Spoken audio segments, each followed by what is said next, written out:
welcome to Sci-Fi-Vision presents Fandom Access for August 11th. I don't have my camera on. Sorry about that. Tonight we have the Ark, Dead City, House of the Dragon season finale, and Star Trek Strange New World. So if you're joining us, thank you. And we hope that you stay for the whole show. Please make sure you like the video, subscribe to Sci-Fi-Vision, check out our interviews on the video feed, and don't forget to check out scifivision.com. Karen's interview with Logan Kim, who plays Herschel in Dead City, has gone up. Some other things are on the way, so make sure that you check all that out. And if you're not a member of our Discord, please make sure you join. I'm putting it in the chat right now, where you can get our schedule and all the fun stuff like that. Oops, didn't work. I'm going to pin it once I get it to actually work. Can't see the chat, but make sure you join our Discord. You can get our schedule and links to everything that's going on. And also tomorrow at 10:30 Eastern, we have our Librarians the Next Chapter show. And Sunday at 10 Eastern, we're going to do trivia and games for Scarlett's birthday. So make sure everyone joins us. All right. So do you guys want to start with Ark, or do you have a different preference? I don't really care. It's just what I had up. I think you guys should get Dead City out of the way. Okay. Let me pin this, and then we can do that. We can do that. Yeah. I can do that. Let me open the Dead City pictures here. Give me 1 second. So Karen, while I'm doing this, what did you think of the episode? Oops. So in some ways, I thought this is the best episode of the first three. And in some ways, I think it's one of the stronger episodes of the series. I liked, there was a lot of action, chaos, and tension in the hospital. I liked that. I liked some of what they did with the Emigrants coming in, but there were some things that I didn't really love also. The Jimmy Simpson's character, his name is Dillard, I think.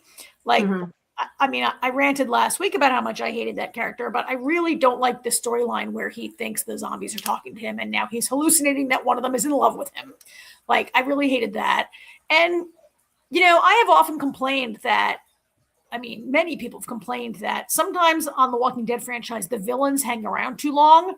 But in this case, I thought maybe the whole situation with Emigrants was revolved a little too quickly. Not that they were villains, but these two leaders who hated each other, that it was tied up in a pretty bow in one episode. Maybe that could have taken 2 episodes, right? And it's all resolved off screen. So I don't know. Here I am complaining that something happened too fast when I usually say everything drags out forever on the show. So I don't know. Feel free to criticize me about that. But overall, I really pretty much like this episode, and I don't know if I've said that in a long time about it. You haven't.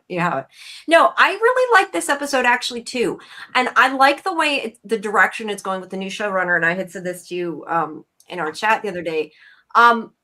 I like that it's kind of at least right now, whether it'll stay that way, I don't know. But I feel like right now it's getting back to more being about them surviving rather than them just, dealing with a crazy maniac like they usually are.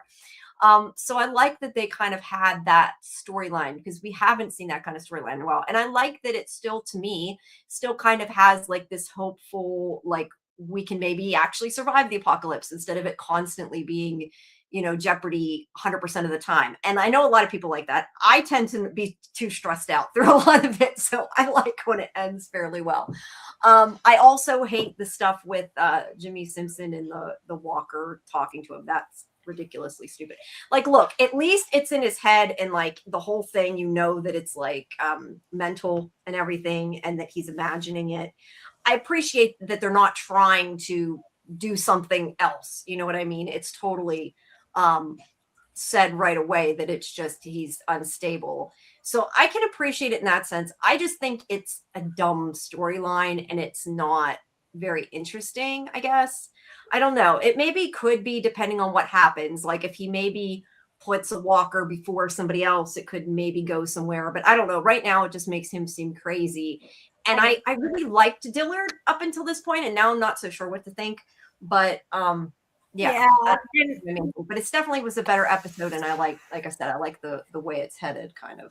I hear you. And in terms of like if he puts a walker before the living, like we've seen that before. Like we saw it on the flagship series when the governor had his daughter, right? Is it in the show or only in the comic book where he has his daughter chained up, who's a zombie, right? And he's like trying to like keep her there. And we saw Herschel keeping zombies in the barn. Which really jeopardized a lot of people. And like we've seen it before when people lose a loved one and they can't say goodbye to that zombie. So now we have a twist on it where they're stranger zombies, but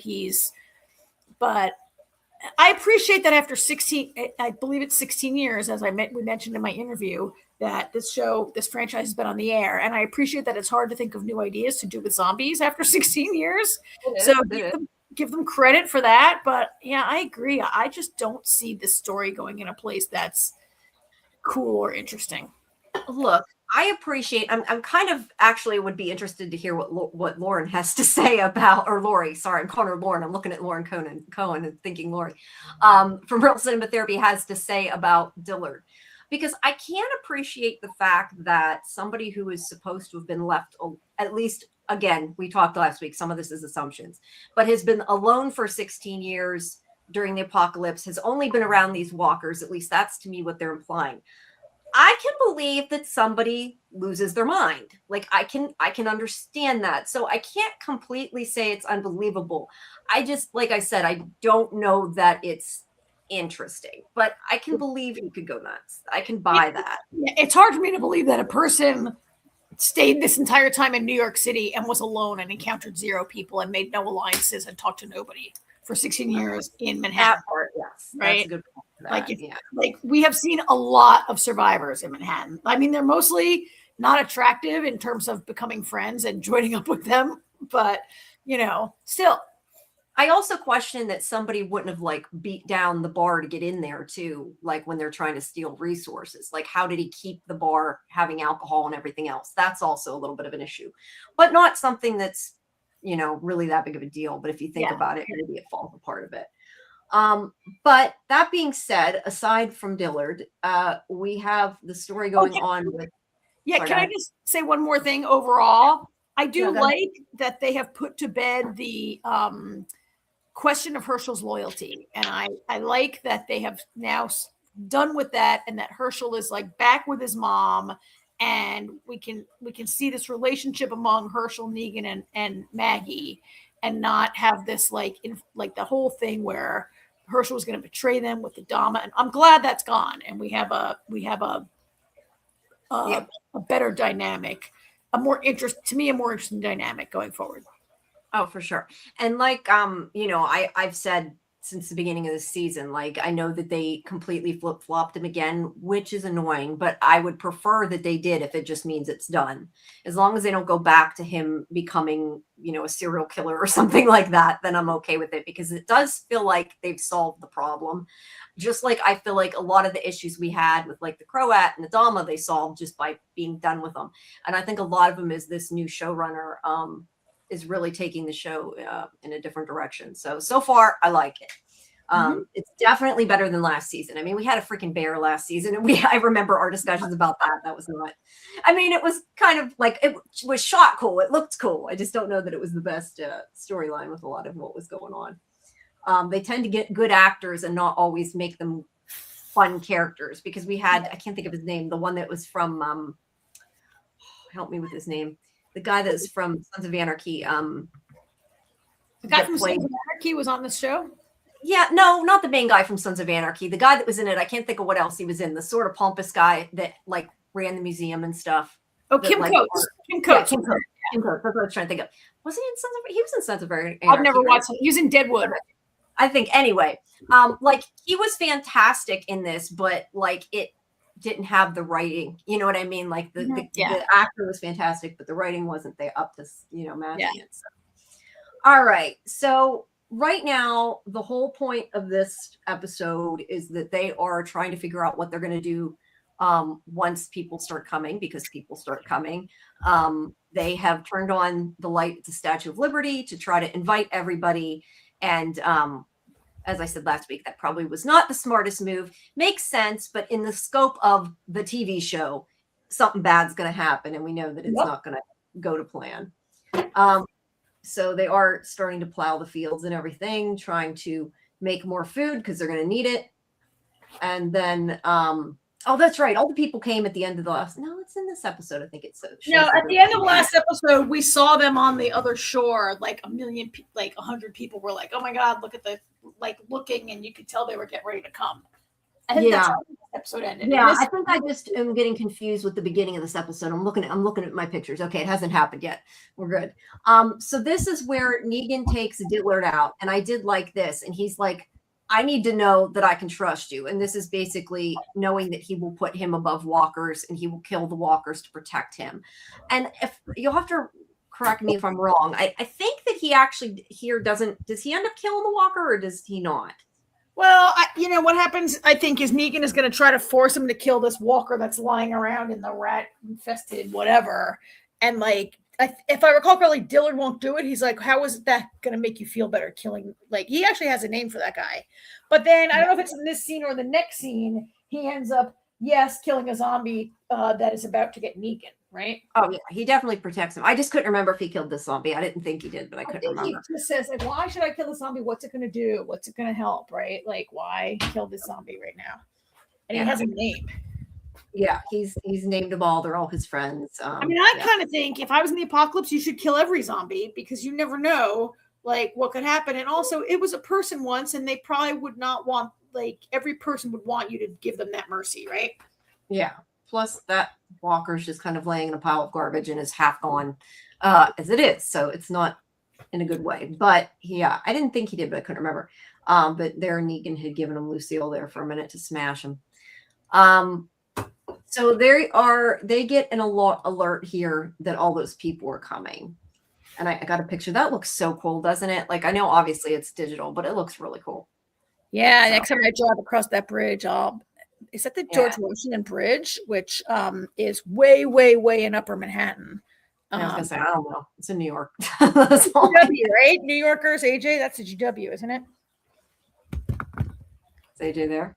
I think AJ's fallen asleep. Lori and Jen are from New York, right? If they were here, they'd know. I'm pretty sure it's George Washington Bridge, which is my way to go to my cousin's house. Yeah, either way. I heard you ask me a question. What was it? Is that the George Washington Bridge? That's a GW, isn't it, in that photo? Well, the GW doesn't look like that in real life. Well, no kidding. If it fell down, honestly, I'm not 100%. I think it might be, but I'm not even 100% sure because the landscape is completely different also. Well, all those trees would have grown. Yeah, you can't really I'm looking, and I'm not even looking at the forefront. I'm looking in the distance, and the entire landscape. And that's the Jersey side. In the distance is the Jersey side, right? Close to us might be the New York side. Yeah, but you know what? And then again, it's hard to tell. Is there two levels? We digress, but yeah, they probably did add a lot of trees to make it look more overgrown. I just thought it looks cool. But it's cool. It's cool, even though it's CG, even though it's digital, it's cool. Yeah. All right. So we have speaking of, you just reminded me when you said that. I'm talking to two more people for visual effects. One, I think it's visual effects. I gotta double check exactly. Walking Dead? One for Monarch and so the people who did the opening titles for Murderbot. So anyway, I'm just saying that because I remembered that's this week. So those are coming up. It's more for your consideration stuff for Emmys. That's why. All right. So anyway, this group of people have come in and they have a lot of sick, a lot of wounded. They're not walker bites, which I kind of find surprising that not one of those people had already died as a walker and was attacking them or somebody was bit. There's no bites. Apparently they're all perfectly fine. They're just hurt very bad because it doesn't take a walker bite. If you die, you turn into a walker. No, I know. But I'm just saying it's surprising to me that that big of a group of people came across and not one person had a bite or not one of them died on the way over and they had to kill them. I don't know. I'm just saying it, just thinking about it because usually there's so many walkers around. I just find it kind of funny. But anyway, this big group of people, and they have a lot of wounded, and they tell them it's because, and I know that they probably had different names for the groups that I don't remember, but It's this so. is, let's so say this is group one. Jamie, I'm from Jersey, so I totally remember it was Newark and Belleville, the city of Newark, and is Belleville a city? That they're both, so Newark was led by Bauer, and Belleville was led by Claudia in this episode. Okay, so this one is, and they're two cities in Jersey. Okay, so which one's this one? This one was Newark? Well, that's neither one. That's Louise, who is the doctor, who's friends No, the group that came. Which city it was. They both come. It becomes apparent. They both come, right? It becomes apparent. Right. I just didn't know which this group was. I was just going to call them group one. Anyway, the point is group one tells them that group two attacked them. So whether it was Newark or what was it? Bellevue? Is that what you said the other one was? Bellevue? Belleville and Newark. Belleville. Okay, sorry. So there's two groups, Belleville and Newark. They're from these different places, and basically they say, "Oh, this other group attacked us." They for no apparent reason, like they basically are just like they came and attacked us. No, they didn't say for no reason. They wanted their location. I think they wanted something they had. The point is, they attacked their people because they wanted their resources. And so when they saw the light on the Statue of Liberty, they came over here to try to hopefully get some help. They took the chance that it was something good, which it, turns out it was. It was their group. So that's what they tell them when they come in. And they're Maggie and oh God, what is my Renata. Sorry, Renata and Luis. They all tell them to come over to the hospital and everything, and they get prepped to take care of as many of the injured as they can. That guy there, that's the one that gets bit later. So they bring them all. And the issue that they're having, Negan, of course, like poo-poos a lot of this because he's saying that they're going to end up having a problem with the two fighting factions, that they're going to follow them, and it's not going to go as easy as they intend to, and that they need to pick a side, which is what Maggie and Renata don't want to do, at least not until they find out, who's right and who's wrong in their eyes. That's their plan. But they do take all the people in and start treating them, and they have a crazy hospital going on. But what happens is while they are treating this group, the other group comes in. Not that we didn't see that coming. And that's where, Negan's like, just kill all of one. And then the one group will forever be loyal to you. And the other one won't be a problem. Right. And they're like, we can't just do that. And I think they maybe were planning to try to turn one group away after they healed them. I'm not even sure, because Renata was trying to figure out which group, because I know Maggie seemed to leave it up to her, like which group was the good group that they were going to go with. They couldn't in the end make a choice. The aggressor, right? Newark's like, Belleville keeps attacking us, they're evil. And Belleville's like, Newark keeps attacking us, they're evil. And they're both telling that, right? And it was kind of interesting in that, you see stories about feuds, like the McCoys and the, what are they called? The Hatfields. Yes. I remember for some reason, but yeah. That this feud is so old that nobody even knows who started it or who's wrong, right? Both these groups say the other's wrong and nobody can really say what it's about. It was kind of interesting. And to me, and maybe Jamie, we both have felt this way, some of these conflicts among these groups over the years on this franchise have seemed kind of pointless and stupid to us, right? And that's kind of what this is about, that it was just pointless and stupid. They just keep killing each other and no one can even say who's wrong and who's right, who's bad and who's good, right? Yeah, I mean, they're all human. And, I feel like that's true of war, though, too. You get, to people in war, their side's right. And they're not necessarily the individual fighters. I'm not saying the countries, but the people who are fighting aren't always, bad people. And they can get along. And in this case, they all want to survive and live together. And Maggie and Renata are let's see if we can bring them together because they don't want to make that choice. But more of that comes a little bit later. First, there's a lot of stuff with them trying to save the people at the hospital. Herschel really getting in on it. They basically do in here what they did in, it made me think of Torchwood, children, whatever that one was about the children, that was called Children something. My mind's blanking. That they are, treating the ones that are bad right now and leaving the other ones for later because they have to treat the worst. Yeah. Actually, I said that opposite, didn't I? Well, I guess whoever is they're the doing most, Yeah, what I said about they're like- Torchwood, it didn't make sense. They're treating the bad cases. Because I'm thinking Torchwood did the opposite. After I said that, that didn't make sense. They're treating the bad ones and leaving the ones that aren't as bad, like to go for later, because they have to treat the worst injuries first in their triage unit here. right? It's kind of standard triage, right? Yeah, like I know. That's do what I said. whatever's the worst. That makes sense. So forget what I said. But anyway, this guy broke his arm, and they're going to set it later because they can't do it right now because they're treating everybody else. And I'm not even entirely sure how he actually did die. I don't know if they showed it. It's hard to keep track of who's who and remember with these red shirts.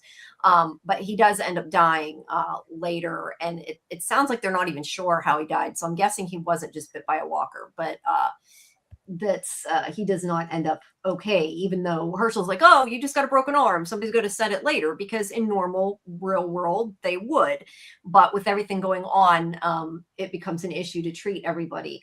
And part of the problem is they have the hospital going and all the different things, and so many people, they don't have enough power to keep the hospital running, and they end up having to they're rushing to try to put more walkers into the tanks to get more power going so they can keep the lights on and push through. And here's this woman where at one point the power goes off, and Maggie and Herschel and Louise are all bagging everybody because they don't have ventilators, and like they can't keep up with everybody because some people are dying, and then they become walkers and they attack somebody else, and they can't all do everything at once. And this woman actually, even though at first she says she won't help out, she does save the one person that's on the other side by helping with the air. Yeah, there's also it's like a is it a move of mercy, but it's also self-preservation, because every person who dies turns into a zombie. Another walker, yeah. Trying to kill you, right? Turns into a walker, yeah, not a zombie. I keep saying zombie. Turns into a walker.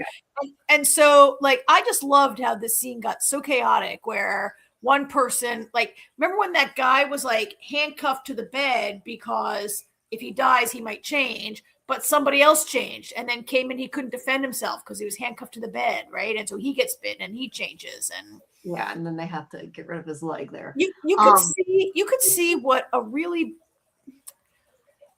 like, one thing. Go ahead, Jamie. Let me stop talking. Go ahead, and then I'll say my thought.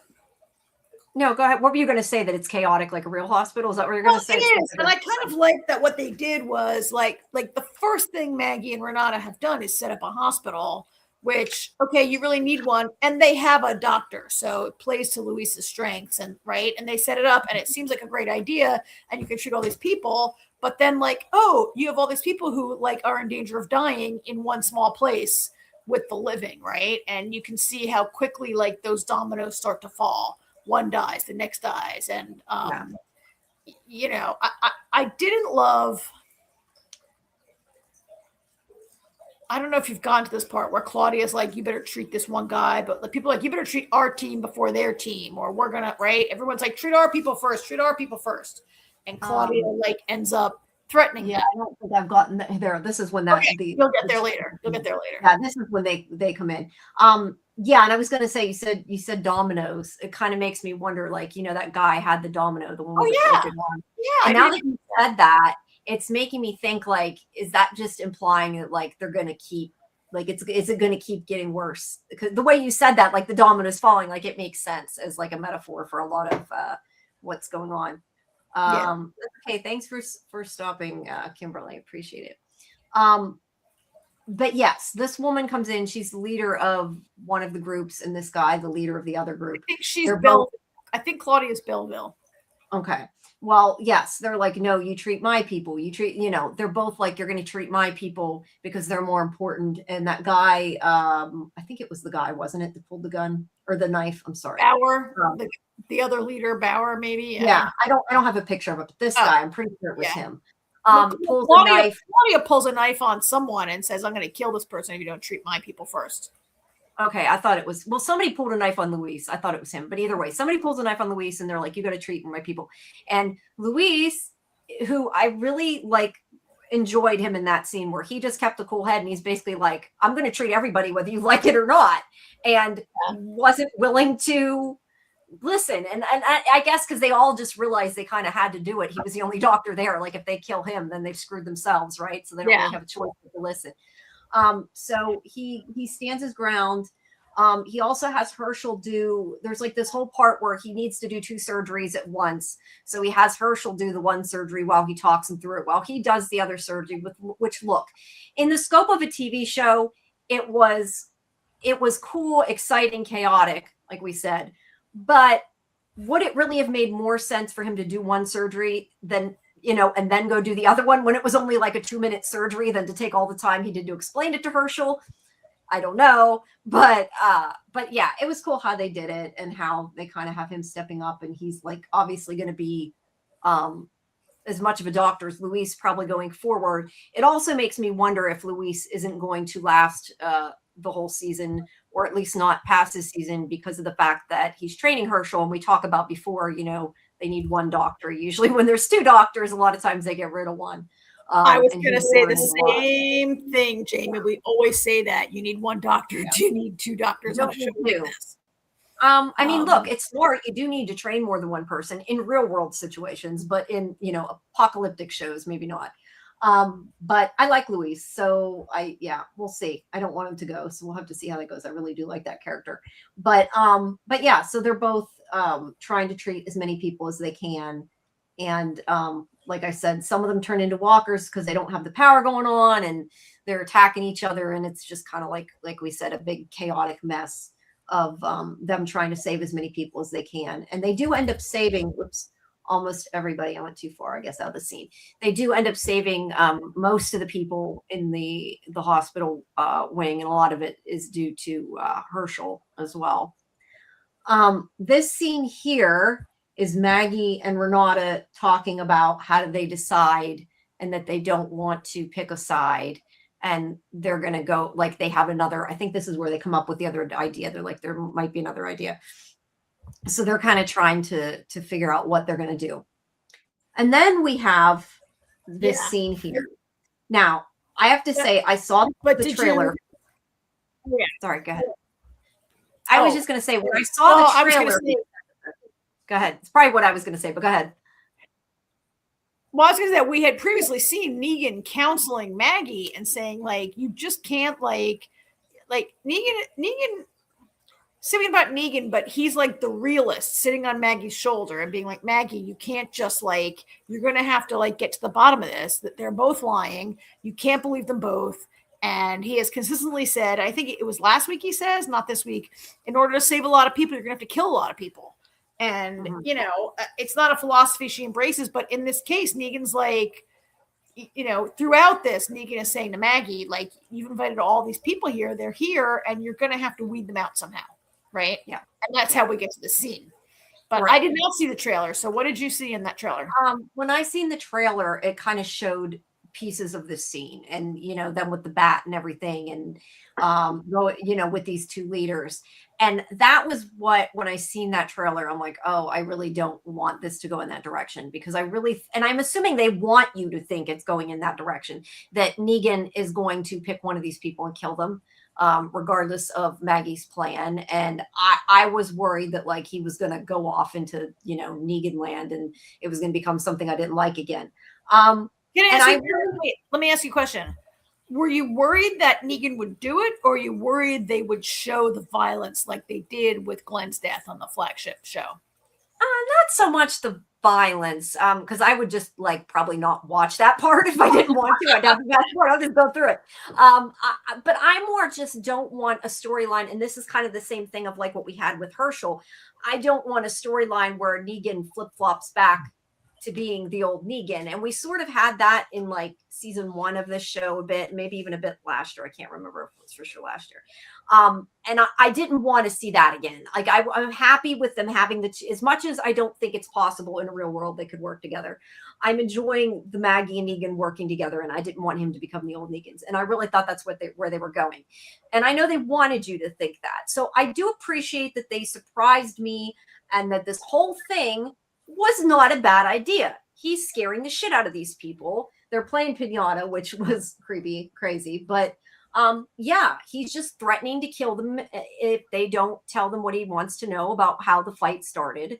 And he doesn't actually hurt either of them, which was really amazing. And it shows, I think, that Negan's grown and that maybe sometimes you do have to kill people, but maybe sometimes you don't. And that at least he's trying and isn't just automatically resorting to violence. So yeah, I liked that they went that direction because it definitely wasn't what I expected. I think it partly depends if you believe that Negan the Savior, all that is just a persona that like old Negan put on to protect the people he loves, right? And to protect like his people, his saviors or whatever. Or do you think, like I argued last week, is this who Negan really was and it was unleashed by the apocalypse, right? Yeah. And it's not that black and white, right? It's not that black and white, but right, it's not. But we know that a lot of times with this show that they do keep going back and forth, and that's what's made a lot of times this show not good. So I'm like, I still feel like it's sort of the same thing this season. I feel like the same thing with Herschel, like they've made Negan be more of a better person, or at least that's where it feels like it's going. So I like that. I just hope they keep that. And as long as they do, I'm good with it. And yeah, I liked how they did it. But they come to Maggie and they're basically like, they don't even know who, I think they say like, they don't even know who started it. Like they're both going to keep fighting till the death because neither one of them will give up basically. Like neither leader. Right. They're just like, I'm right. So they're going to have to do something. And Maggie, I think it was Maggie. There's more of the people dying in the hospital. Maggie comes up with the idea, which we'll get to in a minute. First, we've got to talk about the Walker tank scene. So this is where the one guy they're trying to throw bodies into the tank. Again, more chaos in order to get more power. And the one Walker tries to attack the guy, and Negan's like, go under the water. And he's trying to save this guy. And then I don't know what the hell happened. I missed like how the guy died, but suddenly that guy's a Walker. So that was kind of funny. And then because the Walker in the water bit him. Okay, it bit him. I wasn't sure if it did. It didn't show him. I didn't see him bite him. Well, we didn't see it. I just you're right. I assumed that. You're right. I just assumed that. Okay. I wasn't sure if it was maybe something in the water, like if he drowned or what the heck. But either way, the guy who was trying to fix it ends up dead as a Walker popping up, and Dillard does kill the Walker, the guy who's now a Walker, in order to save Negan. Yeah. So Negan knows at this point, yes, he's Dillard is willing to put him first, right? Or willing to kill a Walker when it's necessary, right? Yeah, which he did. One of the reasons I gave up on this show was I didn't want to watch Negan yo-yo between evil Negan and remade. I'm assuming that's supposed to be like remade Negan, remanding Negan. Yes, exactly. And that was kind of one of the things I didn't love that they did before. And where I think this season, like they've yo-yoed it back, but they seem to like they've done these things in a way that they're fixing things. At least it seems like this season, because I haven't really seen, at least in my opinion of watching it, maybe you feel different, but I do feel like they're trying to say Negan's changed. Now, whether I can 100% buy that or not, because of all the other stuff we've watched, is another issue. But it seems like this season they're kind of starting from a different point of this is the way we're deciding to take them. Forget about how they got there. And I can be okay with that because it seems to be making it a better show, at least to me. So I'm okay with that. Yeah. So there's the rest. See, I was way behind. There's the rest of the hospital chaotic scene. And okay. So here is where Maggie and Renata are telling their plan. They're basically like, we need people to fix this field, to make crops and everything else. So you can get out your aggression on here. If you're going to be a part of our community, you have to work. You have to become they're just like, you have to kind of bury the hatchet, literally. Well, I did like, I'm sorry, Jimmy, I interrupted you, but the main soundbite is she says, revenge is a cage. Is her like main thing, right? Revenge is a cage, and now I'm going to paraphrase, but she's like, you're going to be trapped in this cage forever if you live for revenge, and you need to set your revenge aside if you want to live together, right? Yeah, much better than I said it. That's why I said I couldn't get it out. But they're basically like saying, if you're going to stay in this community, you have to work, but also you have to like just move on. You can't keep fighting. That it's dangerous, and they need people that are actually, willing to forgive and move on and become one group.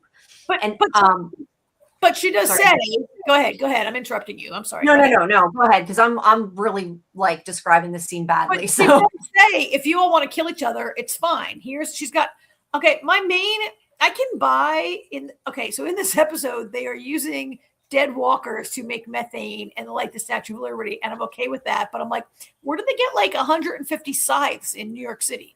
Like they had all these, like that's a pile of scythes, right? And they are pretty rustic looking. And I guess you could gather some up from like the museums and stuff, but there's not a ton of farmers in like, this is Central Park. So it's in like, up in the 80s, the 50s to the 80s, I guess. It's, it's the middle of Manhattan. And she's got like that huge pile of scythes.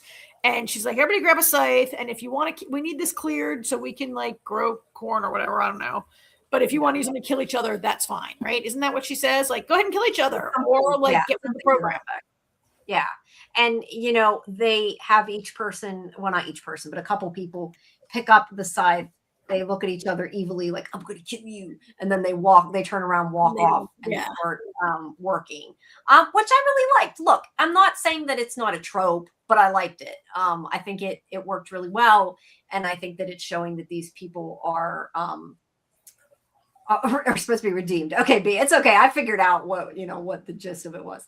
But I like that they're working together. That's what I said. I like when this show is about the survival and not necessarily about them fighting people, because it is so much. And this was kind of more what it was, I guess, the original series towards the beginning, like before there were so many, crazy murdering psychopaths that entered the show.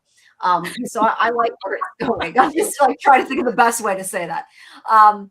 So we do have Luis here. He's tired after his long day. They bring in the two leaders. Everybody, except for those two leaders that were fighting before, were willing to put it aside, but they were not, and they killed each other.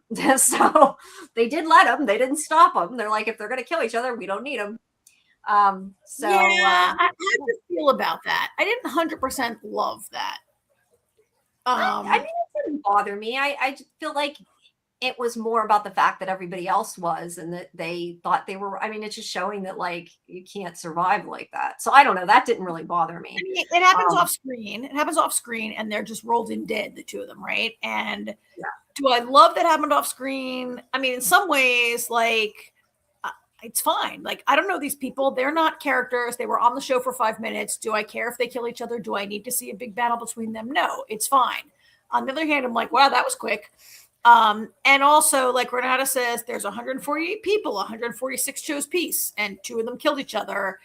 And I kind of felt like, wow, no one followed them. So how did they manage to make these people fight their war for the last months and years, and then suddenly, like, they can't get anybody to follow them when the show needs to wrap it up? Like, I was like, really? Couldn't there be like 5 people that tried to help them and got killed?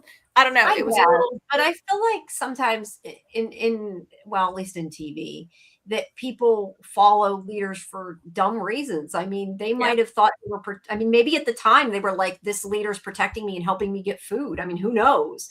Yeah. Or maybe they were just afraid of them, like they were afraid of Negan, and they followed him because they feared him, right? Yeah. And that's why I like that there's like 146 people who are maybe decent. That we don't get that many decent. Now, that doesn't mean they're all good and all. I'm not. But I'm just saying, I'm generalizing that these are maybe normal people and not psychopaths, because, there are good people, I'm sure, even left in the world. The problem is with Walking Dead, all we ever see are the people that are those 2 people that aren't. So, I appreciate that they're like, well, 146 people were ones that had agreed to do that. But I feel like that's also 146 people who are smart, because you can't have a community if you don't get along and get over it, right? I mean, that's kind of what the point is. Like, if you want to survive, the best way to do it is to work together. It's just that doesn't happen a lot of times. So like I said, I like that they did it that way. Maybe they said maybe they raided the Amish communities for the size. maybe, yeah. So yeah, he's tired and they got it to work. So for now they're okay. And then there's a scene here with Maggie, and she gives Herschel her father's watch, Herschel Senior's watch, which obviously means a lot to her that she's kind of passing this on to him. And I know you talked to Logan Kim about this too in the interview. So yeah, that's obviously important that she's passing that on, and that they are, a united front now. Like we said at the beginning of the episode, they're getting along. Yeah. And then we have a scene with Maggie and Renata celebrating. I feel like there was a conversation there that I'm not remembering what the conversation was, so it must not have been that important, I don't think, unless I'm forgetting something. At which point, tell me.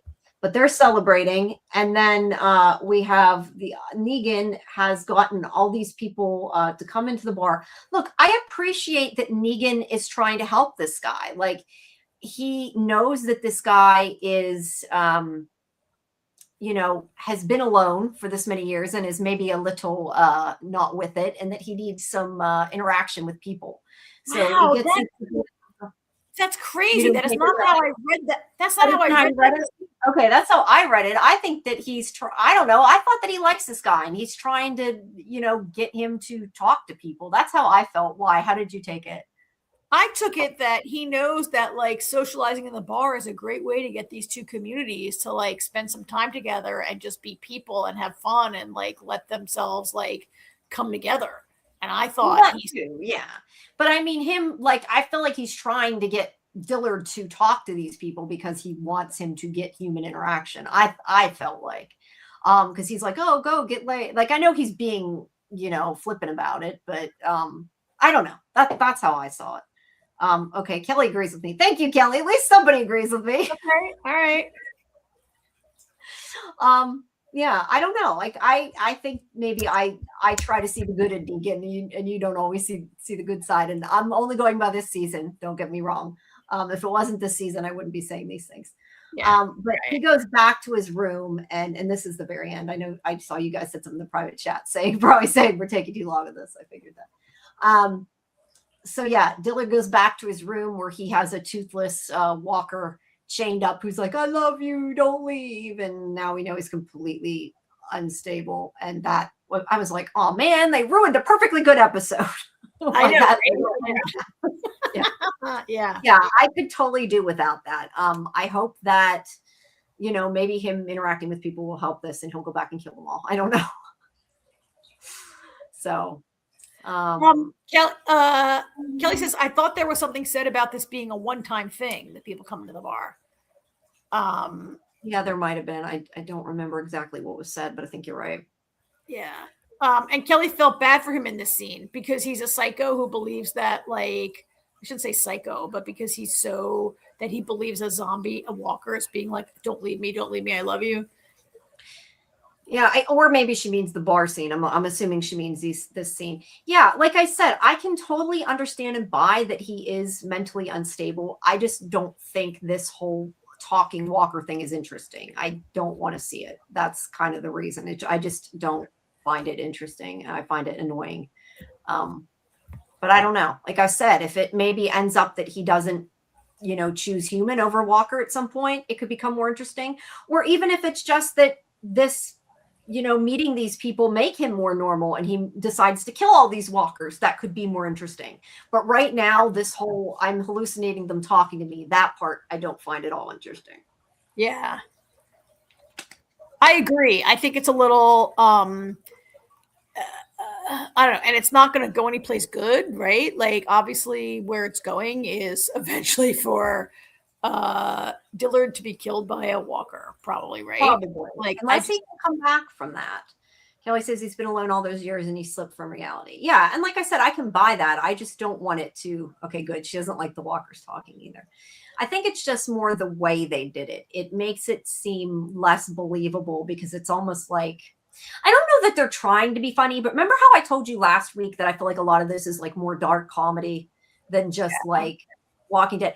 And that's why I kind of feel like maybe they're trying to make it funny or something, because I don't find it funny. Maybe they're not, and it's just the way I'm taking it.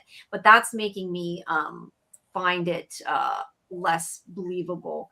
Yeah. Lisa's, did Carol try to shoot the last person who thought walkers were talking to her? Yeah, I think she did. Oh.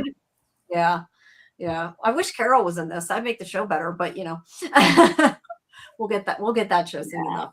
Yeah. All right. Well, that is the end of Dead City. Sorry, AJ. I don't think we did too bad. We need to make it a little tighter next week. We'll try to do a little better. Yeah. All right. AJ, you can come back.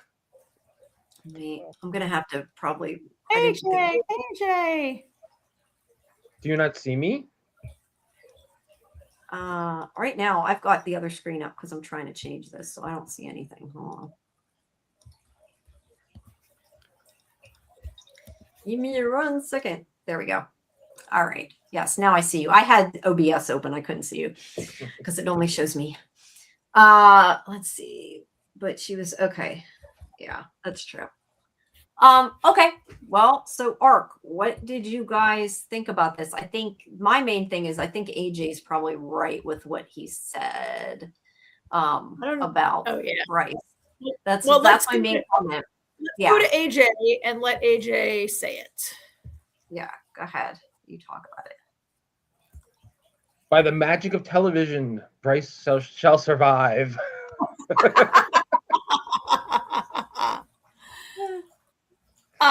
I mean, AJ, you called it last week. You said he's probably alive because why is she going through this videotape? She's going to videotape what am I saying, the 80s. She's going through the recording and she's going to see something. And sure enough, she's already like, where did his body go? What's going on? What's happening? Right? Oh, my phone is ringing, you guys. Oh, that's I was like, what is that? I'm going to give me 1 second. Maybe make sure this is not an emergency with my dad. I'll be right back. Okay. I hope everything's okay. Well, AJ, what other than the whole Bryce thing, what did you think of this episode? I feel like it's split too much. Like it's, sci-fi could have had a big hit on their hands if they just split and made 2 shows. The 2 stories. I feel like there's too much going on and not enough time to do it all.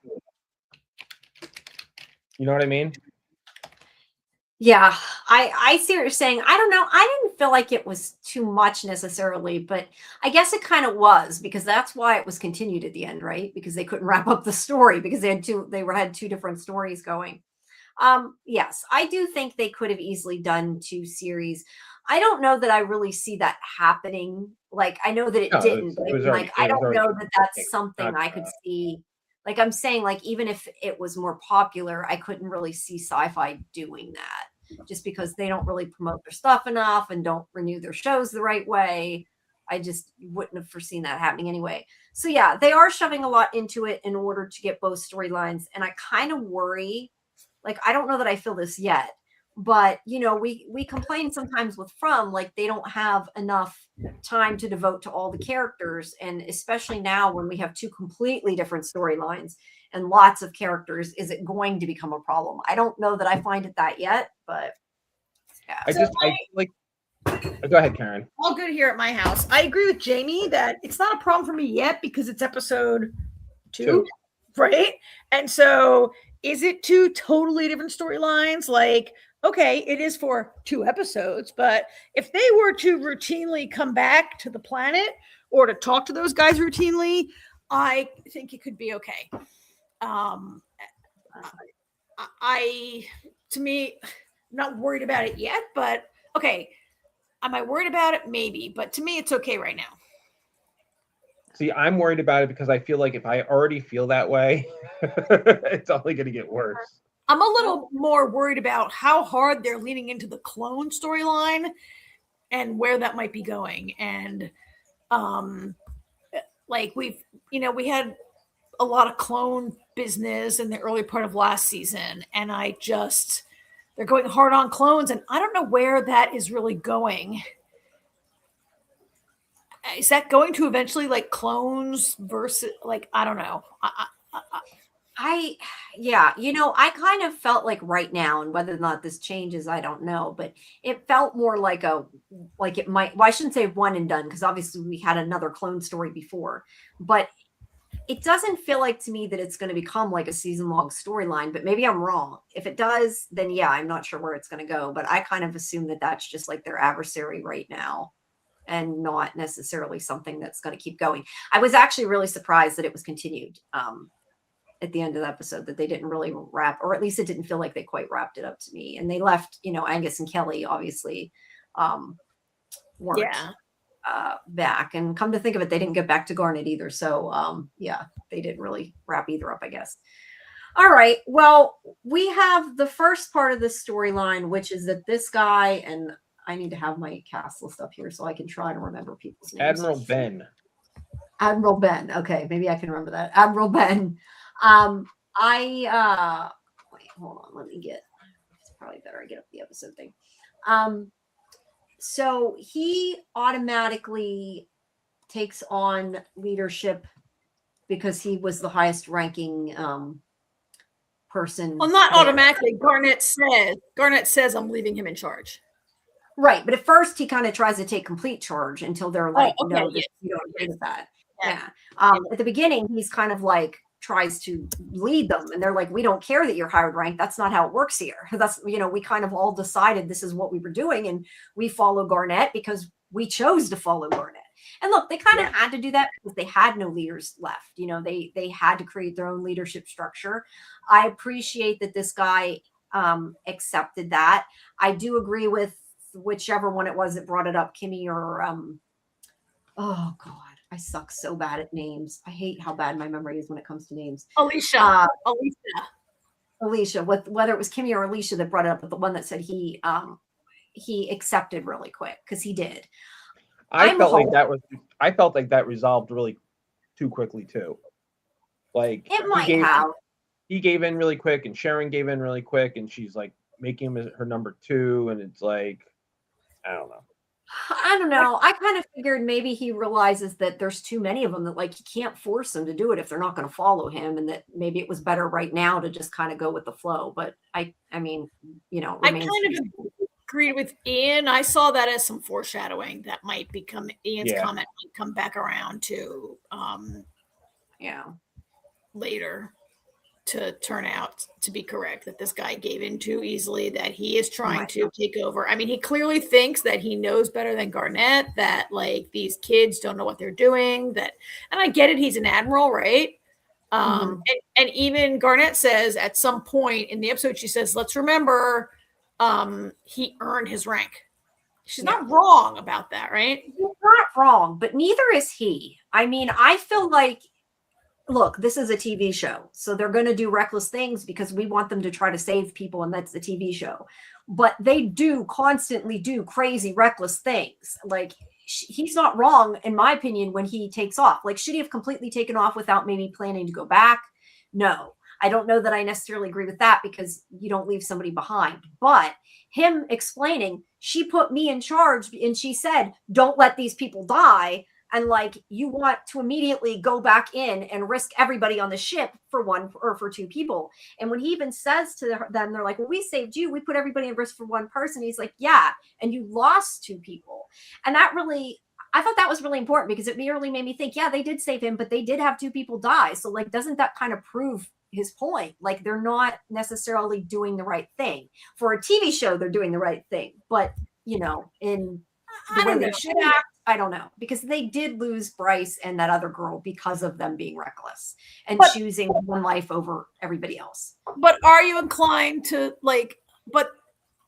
Garnet didn't make them choose. They all would want to save Bryce. Like, there's a point where Alicia says, like, this isn't math, these are people.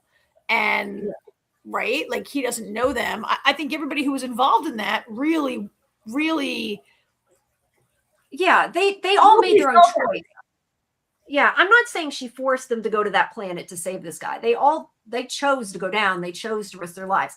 I'm just saying that, like, as an admiral or whatever, as the leader of this colony, a lot of times their priority should be protecting everybody. And even if everybody thinks it's a good idea to risk their lives to save one person, in their case, originally that they didn't know when they went down to save that guy, like, it isn't necessarily the choice they should be making. Like, you can't put emotions with, like, emotions mess things up. And but I'm not saying know, like, I feel like the Admiral wasn't there. He wasn't there. No. But I'm saying the point. But he wasn't there, so it's really easy to go save him. No, I'm saying when they went to go save him originally, when they went down to the planet, like the whole thing that got Bryce killed was all because they rushed in. He's like, you shouldn't come. He's like, I told you not to come. Yeah, he's like, I told you not to come, and you came anyway. You risked everything because you were reckless, and like, look what happened. You lost 2 people because you did that. And I just don't think they always, think before they act. They're young. They don't know what they're doing. I agree to a point, but you got to remember, they didn't know who was alive on the planet. They could have been saving 50 people. They had no idea. It ended up being only one person. No, but they didn't know that going down. No, you're right. But my point is just that I can see his point, or my point is that I can see his point, that I can see where he's like, I'm supposed to be protecting people, and this isn't the way that you protect people, by rushing in head first. And they do that a lot. I mean, we know that. But like I said, it's a TV show. We want them to go try to rescue people. We want them to try to save their friends. But, I mean, I've always had a problem with that. I've constantly complained about, you send in 5 people to save one person, and the only person that makes it out is the one person. It's good for action and TV, I guess. If that one person is the star of the show, then. Yeah. I mean, do you guys think that when you put out a message that says "Don't come here," like, definitely people are going to hear it and come there? Like, you don't want to be saved, don't send a message at all, right? Turn off your beacon, don't send a message at all. You don't want to be saved, right? Like, by saying, like, it's dangerous, don't come here, you're only asking someone to come there. Yeah, that's a good point. You should know better. But look, I mean, they are younger. They do have no experience. They have been making it. They have a lot of experience now. But I mean, starting out, like, they weren't leaders. They became leaders. And I mean, that's what makes it a good show. I'm just, playing devil's advocate and just saying I can totally get where he's coming from. Like, I don't now, whether or not he did give in too fast and there is something else going on with him, I don't know. But I'm just saying what he did, him leaving, that to me doesn't make him a bad person. That means that he was trying to be a good leader. Whether it was the right decision or not is not my argument. Right. I'm just saying, I guess. This could just be a clash of leadership styles, right? Yeah, maybe. And maybe he gave in, like I said, maybe he knows that he can't, make these people follow him. And maybe he also thinks if he goes with what they want, then they'll get to know him and maybe they'll change it. I don't know. Yeah, I don't know. We'll see. All right. Anyway. I don't like him, but I think we're not supposed to like him. No, I don't. I agree. I don't think you're supposed to like him. I mean, he's hot, but I don't think you're supposed to like him. So what happens is Kelly and Angus. That's a really bad picture of Angus, but I only took Angus is. I don't know if Angus's hair lately, but yeah. I don't understand why whoever grabbed him changed his clothes. That part to me is the weirdest part. I want to know what the hell's up with that. But somebody get put him in different clothes. Kelly's in the same clothes. Maybe they're like, hey, we're being respectful to the woman. We're not going to take her clothes. Who knows? But anyway, Angus for some reason is in different clothes. Kelly is not. But they have been, I don't know, kidnapped. Maybe he's a clone. Maybe he's a clone, put in holding. Maybe this is all virtual reality and they're not really there. I have no clue. But they're in this cave that seems to be man-made. There's like a loud hum that hurts Kelly's ears when she has her enhancements on. So eventually she turns them off and she says she'll turn them. He tells her that, turn them off and you can turn them on right away if somebody comes. Because she does try like breaking through the rock, but she's just bloodying her hands. It's not working. So we don't know anything really about where they are other than they're on an alien planet and they're stuck in a cave or what seems to be a cave. So that's what's going on with them. And there's like a certain group that we'll get to is trying to rescue them. But where did my mouse go? Dang it. There we go. I couldn't find it. So that's going on simultaneously with the stuff on the ship. But this guy, wait, where do I have the picture? I know a picture here. This guy, he hails them. Yeah, I know, this smarmy guy, right? Like, this guy's really, I mean, you're supposed to hate this guy, but this smarmy guy flags him down, and he's like, you're going to stop and you're going to come onto my ship, and if you don't, I'm going to kill you because you guys don't have shields, because they used them burning them up, saving Sharon and Bryce. And they didn't burn up the shields. Oh no, they burned up the sails. I'm sorry, they were sails, not shields. No, what it is the shields or something, right? What it is this arc is arc 22. They have advanced weapons. Our people are on arc 1. They're on an early arc, and I actually like that this show, when they run into arcs, they're later generation arcs that have different technological advancements. So this is arc 22. It's a much later arc. It has advanced weapons, and Alicia's trying to adjust their shields to deter these advanced weapons. Yeah, they can't, either way, they can't fight them. And he's like, you're going to come on my ship or I'm going to shoot you. I just want to say, I just think this is funny. I'm looking at this. I know, like, when they make props for things, the way they do things, but it's just funny because it's like an iMac keyboard and this monitor. And there's like this weird, I don't know what you want to call it, breathing tube on the back of the monitor. I guess it's supposed to look futuristic. It makes me laugh. I don't know.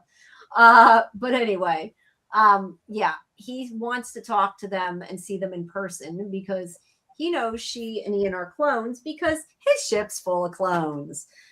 He's married to one of her. So he wants to talk to them in person, and he wants her and Ian to come down, and he's going to shoot them if they don't. So that's where they agree to do it in order to stop him. And she puts Ben in charge while she's gone and tells them to listen to him. And they go off. And they're left to take care of everything else while they're gone. And then we also have Ava, who, as predicted, is stuck watching the video of Bryce dying over and over again. I don't think she tells Felix. I don't think she says anything about what she sees till Trust, but maybe I'm wrong. I'm not sure. I don't think she says anything in this scene. But Felix comes in and he's like, you got to stop doing this. Take a break. Come get something to eat with us. Be around people. You can't do this all day. And he gets her to come out. Oh, no, he says he has something to show her. That's right. He says he has something to show her. But what he really shows her is that there's people that care about her and that, they don't want her to be in there depressed doing that. And I thought this was great. I love that Trust is actually like trying to be a nice person. Actually, my reaction was like, people that care, why was Trust there? I know, but that's why it's so funny because he tries to be nice to her. He just doesn't have the human capacity, I think, to be a nice person.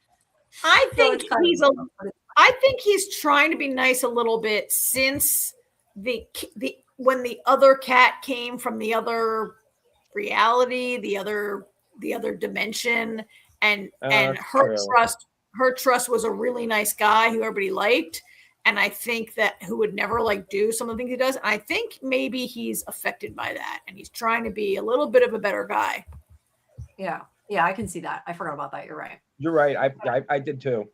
Yeah, but I like that. I think it's funny. I know it's made to be a joke, but I liked it. I liked it. But they're all trying to help her and show her that, she can't sit there watching a video of him dying all day, which is good advice. So that's okay. So that's that. And then we go back to the cave again. There you can kind of see. I don't know exactly. It was so dark. It was hard to tell. It kind of looked like a caveman, I love when Angus goes, these walls are too smooth to be natural. They have to be man-made. And I'm like, what? They totally look like stone. What are you even talking about? It looks like. Well, he can feel them. You can't. Okay. All right. Fair. You have a point. But they can't get out. I kind of talked about that last time. She turns her enhancements off and there's not a whole lot they can do. There you can finally see his clothes better. I don't know. It kind of looks just like, I don't know, caveman thing. But either way, they've put this thing on him for some reason. All right. So then we have this group with Felix and this is like the town meeting. Yes. Yeah, the town meeting. And I never remember that woman's name and I can't find it. Best. What is it? Best? Bess. VES. Bess. Bess. I will remember Bess. Hey, Doc. Hey, Doc. Welcome. Yeah, Bess and Felix and also the new sheriff, they talk about, having a moment for Bryce, and then they talk about Angus and Kelly being missing, and that they need volunteers to go out and look for them. And they also introduce the new sheriff that is now going to be yeah, I want to say rolling the town. That's not the right wording, but you know what I mean. He's the sheriff. And then immediately after, yeah. And then he's gonna ring the bell. It took me a second to get what you meant. Yeah. And then after that, immediately, hold on, I lost my thing here. Immediately after that, Sanjay, that's her name. Dr. Kabir, she freaks out and she talks to her boyfriend here. And I can go again. And she tells him that the new sheriff is actually her ex-husband. Now, I was trying to remember the full storyline. Her ex-husband abused her, right? Because I know she had to learn not karate, but whatever, self-defense to we don't really know much about it other than like she's traumatized from an abusive relationship. Yes. That's all we really know. Right, which I kind of get out of this scene. It's trying to say that he was a drunk and he abused her. He's telling her no excuse. No, I'm saying this is his excuse. He's telling her that he isn't drunk anymore and that he's now sober. We don't know if he was drugs, alcohol, whatever, but he says I'm sober. Yeah, sure, that's true. You're right. It could be drugs. I'm assuming alcohol, but he says he's sober. He's changed. He's not like he used to be. Blah blah blah. I mean, again, you're right. No excuses. So he was not a good guy. Unsurprisingly, Marsh does not accept this, even though Dr. Kabir is like, I have to take care of this myself. You can't do this. He doesn't listen and he threatens him. He does let him go, though. He doesn't punch him yet. But she gets upset because he is doing this when she doesn't want him to. She wants to take care of it herself and to talk to him herself and not have him be involved trying to protect her. But I think Candyman, I have to protect my woman. Yeah. I'm 100% team. I was gonna say Sanjay. That's not her name. Her name is what's her name? Her name's Sanjay, but she's Dr. Kabir. Dr. Kabir. I'm 100% Dr. Kabir in this because here's I guess she's attracted to overbearing men who won't listen to her, do things their way, and control things and take care of it. Because she clearly told him up front, don't go near him. I will handle this. And then he sneaks around and follows her. And she's like, no, get out of here. I told you. And then he still sneaks around and he assaults this guy. I mean, he assaulted him, right? Unprovoked. Yeah.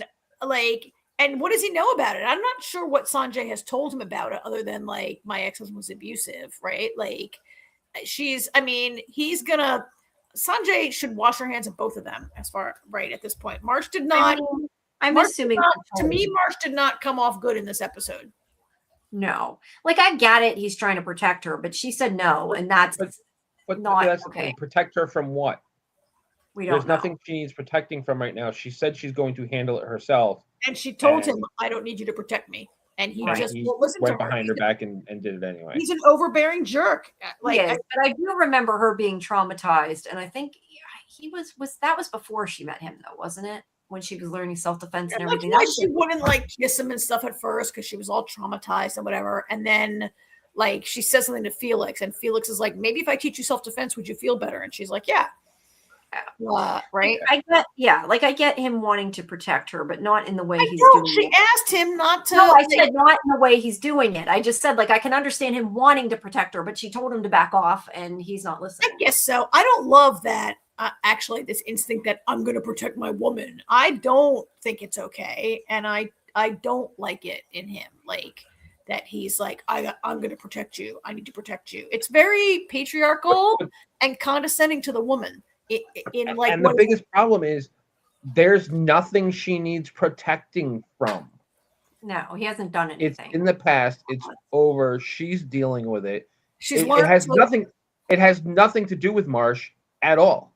And he needs to just back the fuck off. True. And let it be. To be fair, we don't really know. Well, no, because I got a prediction. But yes, he just stirred shit up now. Oh yeah, of course. You know, if the sheriff there was like, you know, going around or, you know, around Kabir and saying things and, you know, whatever, I could understand him wanting to a little more, but nothing has happened. It's, hey, this is my ex that was abusive. I don't drink anymore. Not an excuse. Sorry. You know, go about our business. And then Bucknut here decides that he's going to take it upon himself after, you know, I mean, great start to your relationship. Hey, I got this. Don't worry. No, you don't. Yeah. I'm the man. I'll take care of it. I am curious though what he told him and like why he's so, you know. But either way, he doesn't listen, and he should be. And not for nothing. I know part of the problem. He's a doctor. He's got a God complex. True. So there's a lot back on the ship of them disagreeing with him and the way he's trying to run things, and they eventually come up with a plan that they get all excited because they think that it's going to work and that he'll accept it. But meanwhile, they go on the ship and they find out that the whole ship is clones. And they eventually find out that he is a clone as well. I don't have a picture showing that. Although it is interesting. And I think they bring up the fact that he's the only one of that clone though. Like they realize he's a clone, but there's no other ones. So that's kind of interesting. So is he a clone? He says he's a clone. I don't remember why they thought he was a clone because he didn't say that. They he said it out. He just said my whole ship is clones. Does he ever say I'm a clone? And we don't see anybody else who looks like him, right? Is he a clone? I feel like it was something they discovered, but I'm forgetting the details. I don't remember. I don't remember anything about him being a clone. Well, I know they thought he was a clone because they say something about like him being. They thought he was a clone, but I don't remember anything about proof that he's a clone. Yeah, because I kind of assumed at the beginning that like he's just has the ship of clones because I don't know. He has a ship of clones, but we don't see anybody who looks like him, right? No, we don't. Yeah. And he never says I am a clone. He just says like I'm the leader of this ship. He says I'm the leader. You know, Garnet says I'm the captain. He clearly says I'm the leader. He doesn't say I'm the captain. And then he goes on about clones, but he never says yes, I am a clone, right? Yes. Kelly, thank you. Kelly. Yeah, she's right. There was a picture of him on the wall and she said something like, is this you? And he's like, no, this was the person I was cloned from, basically is what he said. That's right. You know what though? I know I don't think he's a clone. I think he's that person. Maybe it's a picture of him. Yeah, could be. Either way, he's telling them that this is a place where clones are free and they can live and be happy, but yet they're happy where they're at and he kidnapped them and is trying to force them to stay here. So it's kind of like, you know, he's not. Well, you know what's interesting? I mean, not so much the Ian clones, but Garnet, as far as she knew, she was the last one of her clones. Yeah, her and her sister, and then her sister died. But yeah, so but Ian also thought it was only him and the boys in the lab. Sure. Yeah, but he knew of their existence. She didn't. She knew her sister existed. She did after, but for quite a while she didn't know she was a clone, right? Or did she? No, she did. She and her sister were raised together in a lab. But they were the only ones where he knew there were other clones of him, not necessarily where they were, but he knew that he was like just. But there were only like 3 or 4 of them in the lab. Ian and his brothers. Yeah. So either way, there's a lot of them, and it's assuming that all the other red shirts running around are other clones. I think the Ian clones are really boring, and they just look like Ian in different clothes. And then the Garnet clones are outrageous and hilarious, all of them, right? Yeah, that's so funny. Oh, you're not wrong. Yeah, they do look like Christy looks like she had a lot of fun with this episode. Yeah, she does. So yeah, he married one of them too. So yeah. Meanwhile, they're coming up with a plan. Wait, let me see. Okay. Meanwhile, they're coming up with a plan. So why is he dressed like? Can you go back? Like, why is he wearing like total beige? Like, he's a Bond villain. He looks a little smarmy. That's what I said. He's like he does, and he looks a little like Miami Vice without the color. Oh my God, yeah, he does. Right? It's like if somebody bleached out Miami Vice and didn't let them have like so funny, but you're totally right, but it's funny. Looks like they just folded the collar under there. It's hard to know. But anyway, he is telling them that they're going to look at that. That's totally Crockett and Tubbs, and right with no color. He I think at one point he says they're going to take blood because he needs to prove that they're not the third generation or whatever. Yeah, he needs to know they're not the ones that are going to go crazy. And we've found, had those in the show before. We know that they're not. And they're saying they can't be, or they would have already, gone crazy. But he says, not necessarily. So now we have to worry about that too. Well, or he could be totally making it up because we know he's lying. So who knows? Yeah.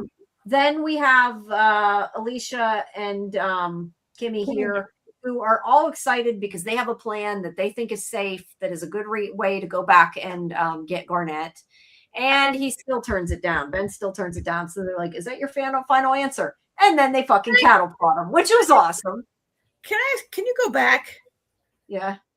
Am I the only person so Alicia often is wearing the double tank top like this or the sports bra tank top. Ava dresses like this. This is a very casual ship, right? Like I last week or 2 weeks ago, I was like, why is Bryce always going around everybody on the ship is going around a tank top? Is it like super hot? Like, I just feel like they are not they are all super hot, and that's why they want the tank tops. Yeah, they're hot. That's a good point, though. Not professional. It's not a professional. I mean, look, I'm not.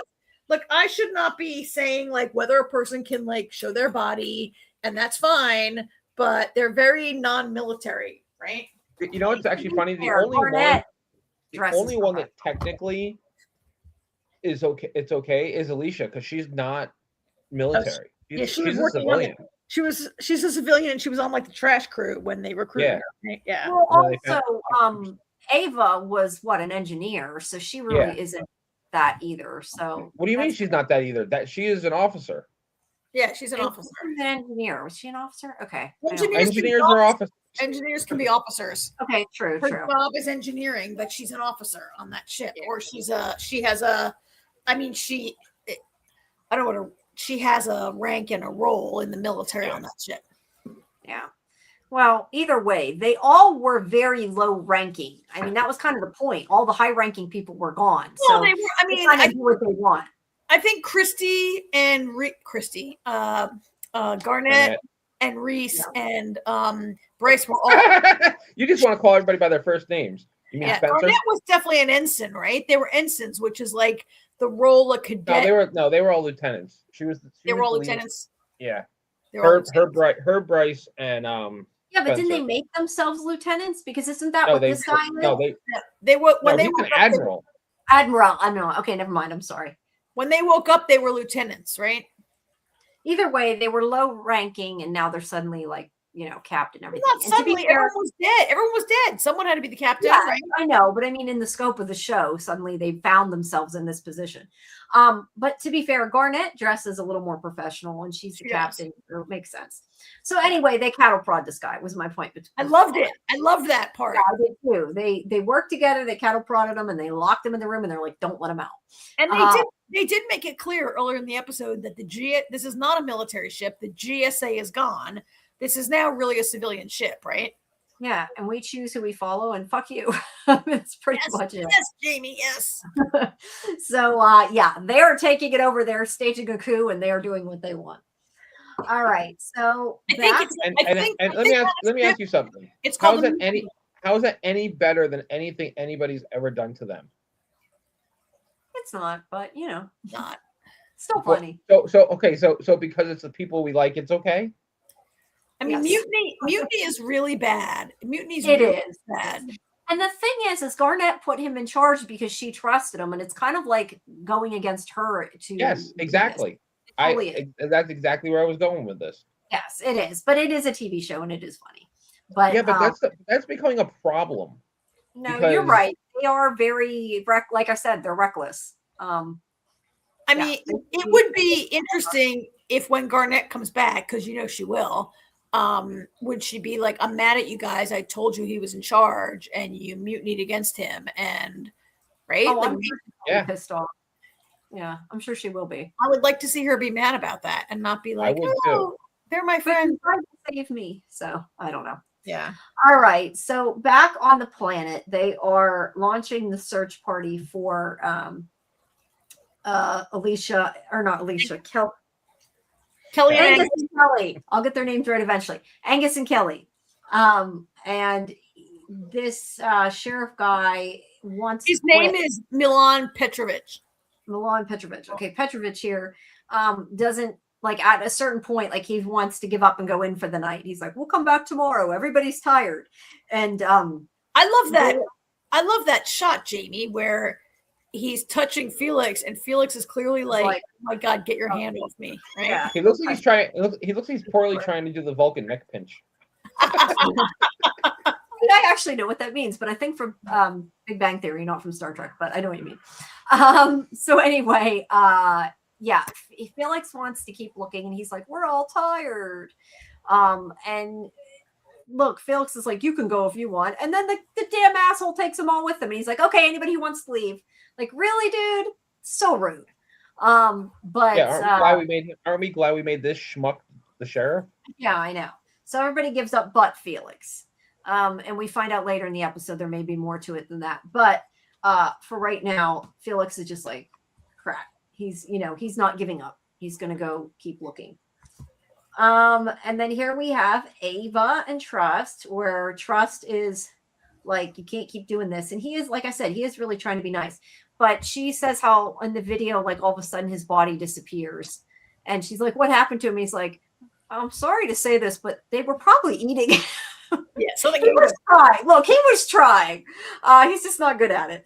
But he does get her pulled away from the computer finally, which is good. But yeah, she clearly found something. And look, you said this from the beginning, so I do. That makes me feel better, though. I don't care if it makes absolutely no sense. I want Bryce back, dude. I don't care.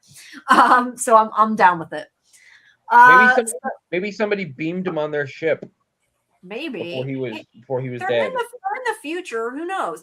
Like I said before, even if they got him and he was like almost completely dead, like they, I think, probably have technology to bring him back to life anyway. Bring him back to home base. Computer can magically save him. Yeah, magic of TV, as you said. The only time I like Kabir. Yeah, and okay, and then that's him saying he's quitting. And okay, hold on, I got to turn my camera off. You guys talk a second. I got to put the dog in. So sorry, this is time. Here's Kelly and Angus hearing the loud ear-splitting noise. I gotta say, I didn't really love this part of the episode. I felt like it didn't really go anywhere. We spent a lot of time with these two in a cave with no answers, no clues found at all. Never mind answers given, no clues found even, right? Like this, I felt like went on a little too long with nothing happening. Is it just me? No, it's not just you, and that's kind of what I was saying. When we first started talking about this, I don't like the split time between. They spent so much time in here when they could have been spending time doing other stuff. Well, I mean, I don't mind maybe the split time with the planet, but we spent time with people in a cave, like not doing anything. No, that's what I'm saying. We could have been spending more time with the clones or something. Yeah, or on the planet with like other things happening that are more interesting on this planet. Like, I think they're obviously trying to introduce the idea that there's a presence or a people or a race on this planet that was there already, right? I don't know why they built a cave noise chamber and put these two in it. I'm not sure why they were taken. Are they the first people to go out this far? Is that why? Or is there something special about these two? Or I don't know. But like we went on and on in this cave and Angus stole our tablet. Oh yeah. Angus stole our tablet. It seems like somebody grabbed them at any rate. Zero clues. After all what happens here, zero clues. Zero clues came to us. Yes, I agree that this storyline isn't as interesting. I would agree with that. Okay, so there's this whole part where they go through a door and there's lava, so they back up through the other door. He can start at a certain point. He can hear the noise too. It isn't just her; they can hear it. All right, and then here's clothes. Why is everybody on this clone ship dressed like they're from the 80s? That's a good question. They are, aren't they? Yeah, I don't know. That is some hair. Yeah, it is. But she's like, you could totally borrow my clothes, and she's like, yes. Well, I don't know why all the other Garnets seem to be I mean, it's entertaining, but they're very silly and ditzy women, all of them, right? Yeah. It's funny. Well, except for the scientist here, you can kind of see her in that scientist there. Yeah, he's serious. So we find out through the course of this that there's something that Garnet has that he in wants. Her blood, in her blood, in her brain, something we don't really know, but she's got something in there that he's after that makes her the one he's been looking for, because the different clones say something like there's he's got all these Garnets and not the one he wanted, which I think actually it's her that says it, his wife, that Ian sneaks in and she's like thinks he's a different clone that she is having an affair with. Clark. She's like, Clark, you're here. So she's like, I'm gonna tell him you're here, and he's like, I don't think you want to tell him, because then I'll tell him you're having an affair with Clark, right? So yeah, he gets the information from her. Now that is some hair. That is some hair, right? In this, that's some dynasty level shit right there. It is, but it is all 80s though. You're so right, and I hadn't really thought about it. It's very funny. 80s. And Neo says some of the Garnets were unrecognizable. Some of them really were, right, as they were passing in the background. And that hair is insane. I love it. And those earrings, it is dynasty. You're right, AJ. This is dynasty level shit. Yeah. Well, maybe I don't know. It makes it feel like, because that guy's like, so the way he is, like these are like his slaves or something, the way I don't know. That's the way it feels to me. Like he's made this ship of clones, and they're just like his servants or whatever. I don't know that it's supposed to feel that way, but it does to me. You mean like a cult of personality around him, kind of? Yeah, like they're just like, oh, like I don't know if he saved them or he made them to do his bidding. I don't know. Well, I have a question. They don't seem like they don't want to be there, but I mean, that doesn't necessarily mean anything. You don't actually see them do his bidding. No, true. But I don't know. I'm just saying, I feel like that's what it makes me feel. I kind of feel like, what do we know about the creator of the clones? I almost wonder if he is the creator. Maybe. He's like Papa Clone. Yeah. And he created it. He probably was more tied in with Evelyn than we know right now, right? Like the whole beginning of this is where Garnet is, it's not their sole mission, but they want to find Maddox and find out what she was doing and why she was going out in this area of space, right? And yeah, she was like to meet him. That was why they went to his place, or why they held him down. Because I was thinking he called them. They were going to see him or something to find out why she was supposed to meet him or something like that, right? I forgot about that. Yeah, they were going to meet, and he's like, I don't know what she wanted, and he's denying. But I think clearly, with her interest in enhanced humans and his interest in clones, like there's definitely something going on here, right? Enhanced clones, enhanced clone army. Yeah. Well, they decide they're and this was actually before that other scene, but that they're kind of dividing and conquering, and she's going off to try to find, what's going on. And I think he's trying to find the way out, or vice versa. They're split up. And this is where the other, it's because they're what are those things on their wrist? I want to call them the WC, but that means water closet. I don't know, WDs, whatever. They were taken away from them and put in a secure place. And I think they're going to split up, and like, one of them is going to go find their little wrist machines, and and their communication devices, so they can call their ship. Yeah. Because the rescue crew, meanwhile, is on the way, and I don't know if I have a picture when they figure it out, but when they get there, the ship is gone. They've vanished. So that guy's moved the ship, and they have no idea where to get her. Why is that a surprise to them? Right? If I kidnapped your friends, wouldn't I then leave the area so you couldn't? Yeah, we're not going to sit there and wait for you. Maybe, but at the same time, in a TV show, if they had weapons that couldn't beat them, and look at the puppy. You guys, look at the puppy. Maybe you wouldn't worry about it. Yeah, she's puppy. I'm sorry, I got to enlarge this and look at the little puppy. Puppy. She's being good. She should be in her kennel in bed, but I want to hold her a little bit first. So, all right, sorry. As long as she sits on my lap, she can stay here. I digress, but anyway, I was just saying that like they weren't as strong as them in TV. Some leaders would have like just been like, oh, they can't beat us anyway, and not worry about it. But they disappeared. They did leave. And then we have science techie Garnet here, clone, who is going to, I think, cut open her head. At least it looked like that was the plan. So, and there, that other woman, like I said, she did tell Ian, she did tell Ian that he had all these different Garnet, well, he doesn't call them Garnet, that she's a number, clones, and that not the one he wanted. Like, she is the one that he wants because of something. I wondered, my guess kind of is if he is a clone, that maybe there's something in her blood, like she was different, that was what would save them, or like maybe he's got that. Because remember how he said like they said that they can't be version 3s because they would have went crazy or whatever, and then he said something like not necessarily. So I wonder if like that's what he is, and there's something in her that can stop all that. the clones had different purposes, and Garnet and her sister were designed to live in space. Like they were genetically engineered and cloned for long-term missions and life in space, right? That was their thing. Whereas Ian was a organ donor, right? Isn't that Garnet's thing, living in space? Yeah, weren't they all made to be organ donors though? I mean, No. No. Ian and his cohort were cloned to be organ donors for other people. Garnet and her sister were engineered, were special. Yeah, they're different clones, and they are meant to live in space. Right, but I thought everybody other than her was just for organ. No, just the Ians. Okay. The Ians and Reese's were meant to be clones. I see.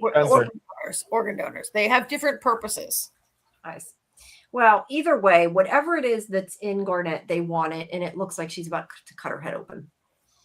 And apparently, like Garnet now, it appears, is not susceptible to anesthesia, right? She like wakes up and the girl's like, "Oh, our metabolism is great," and then she is like ready to cut her with that thing with no anesthesia. Yeah. Now I remember vaguely that Garnet was stronger, I think, because of a lot of the stuff they did to her and her sister, right? But the fact that he is not alone, she might also have certain enhancements, right? Yeah, but Ian, the fact that he can knock everybody out too, I don't know that made sense to me, that they could, I mean, it was cool, but that they could just knock everybody out so easily was a little. That's on every TV show. On every TV show, it's possible that a single punch to the head will knock you out. True. But anyway, they have a fight and they get away. And so I thought of AJ when I watched this scene, because they're fighting. And did you see when Garnet and Ian turn back to back so they can turn face their attackers, right? And remember last week, AJ? It made sense for this scene. Yes. Last week did not make sense last week. Do you remember that, Jamie, when AJ was like, why are they doing that? They need to run. Yeah, it definitely did not make sense last week. And this is where they're like, it's gone. That must be on the planet. There's a whole thing with them fighting because she's like, I told you not to do that and you followed him anyway and you didn't do what I said. And she's right. Her boyfriend's an overbearing jerk. She is, and she walks out. And then we have this scene with the sheriff and this woman that I Mayor. Yes. Okay.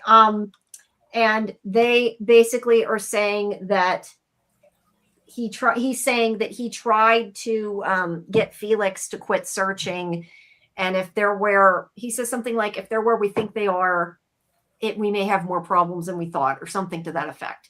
Look, I know they want you. Wait, also, this is supposed to be a big revelation that these two are sleeping together, right? Yeah, I guess. That's why wasn't a revelation to me. I thought it was kind of obvious last week when she suggested him sheriff. But I also just didn't really care they were sleeping together. It doesn't to me really matter because they're both like on. Well, no, I mean, come on. It's going to be this whole thing, and that's why he's got to be Kabir's ex, and the thing is I ow! Sorry, she bit my finger. They have sharp little teeth. I was trying to stop her from biting my shirt, and she went at my finger. So they say that like if they're where they think they are, they're going to have a worse problem. I mean, look, they want you to think like they're some evil. I tend to think that they just know whoever captured them, not necessarily that they're bad, more just like that they're not wanting to. Like, I kind of wondered if there's like another group of people over there or something, and like they've agreed to like, like with Alpha, how like they agreed they were going to stay in like separate areas. It almost felt to me something like that, where they're like, well, if they're over there, we got problems, but like they can't, like they won't do anything about it. Not necessarily that they're causing whatever happened to Angus and. Well, no, I think it's a situation of they know there's other humanoids on this planet, and they made some kind of agreement. You stay on your side, we stay on our side. Only the new people don't know about it, and they ventured out to the car, and they're pissed off, and that's why they captured them. And okay, but here's the thing. And so Kelly says, I've never trusted her, and I agree. She's right. She's always been sketchy. If there is another population of whatever, humans, aliens, whatever, they're not aliens, people that already were on this planet, is this something where like, how like Columbus and the white people come from Western Europe, and the Native Americans are like, oh, we live here, and they're like, too bad, we're killing you, it's our place now. These like the arcs have come, and they're like, oh, we live here now, but maybe the people who live there are not down with that. Like maybe there are people there who are like, this is our planet, what the hell, right? That's kind of what I'm saying. But if there's some sort, like, why would Bess, the governor, the mayor, whatever she is, why would you not tell the new people? If you have some sort of agreement, like stay within our perimeter, don't go out because the people who live here, right? Like, why are you keeping? Well, that's the question. Okay. I don't know. I just felt like in this scene, like they're trying to make us think that it's something more nefarious than it is. And it immediately felt to me like what I said, like more of like a territory thing. And I mean, it could not be. But that was what I felt. And it sounds like you guys felt that too. So there you go. All right. Well, like I said, they did continue it, which is a little surprising that it didn't end, but I guess we'll see, where it goes. And whether or not this clone thing is like a continual storyline or not, we might have a better idea, after the next episode. Yeah. All righty. All right. You guys have Star Trek and House of the Dragon. Yes. I am going to hide myself for a bit, and I will join you guys at the end. All right, AJ, what do you want to take? Star Trek first? Bang it out. Bang out Star Trek. All right. This episode of Star Trek Strange New Worlds is called, the title is Best Human Friend. And it is basically about our people taking short. What do you say about nothing? Tell me how you really feel, AJ. The best part of the entire episode was the end of the episode when it turned out that Spock was actually with Kirk the whole time. Yeah, I did not love this episode. I did not either. I thought the writing was haphazard and the storyline was, I feel like somebody was like, let's do a storyline where everybody's like high on drugs the entire time and they act cuckoo. And so there was a lot of light moments and a lot of humor in this episode, but the story was not real coherent to me. No. Right? And they hang it on this very thin skeleton of Ortegas versus Scotty, which they've been trying to build up a little bit as a tension. And then it becomes a little bit of a buddy comedy kind of, right? And it like, I don't know, this one the story did not come together for me. Yeah, no, it was kind of just it was kind of fun seeing them all act in a way they normally wouldn't, but I don't know. I don't know. What'd you think of Anson Mount with a face tattoo? Well, I gotta start that, but he says getting drunk off the air and two people who don't get along finding their kumbaya moment. Yeah. Certainly this is a highlight of the episode. And right? Look at that. And I have said before, I think we talked about this last year, that one of the things I enjoy about the show is that Anson Mount is game for almost anything. And he, he's the captain of the ship. He often takes a side, like he's a side role in this, right? Like he's not a main character in this storyline. It's Scotty and Ortegas throughout the entire story, doing their thing, having their story. And Anson Mount, first on the call sheet, has several scenes where he is playing they're all comedic scenes that he has, right? The entire episode's comedic. Yeah, and he has no serious scenes. And so like that tattoo is awesome, by the way. Yeah, it's pretty cool. I was so glad they gave us a shot where you could really see the horse in this thing. And then he's got the face tattoo also. That was awesome. And his hair is awesome in this also, right? The hair is perfect.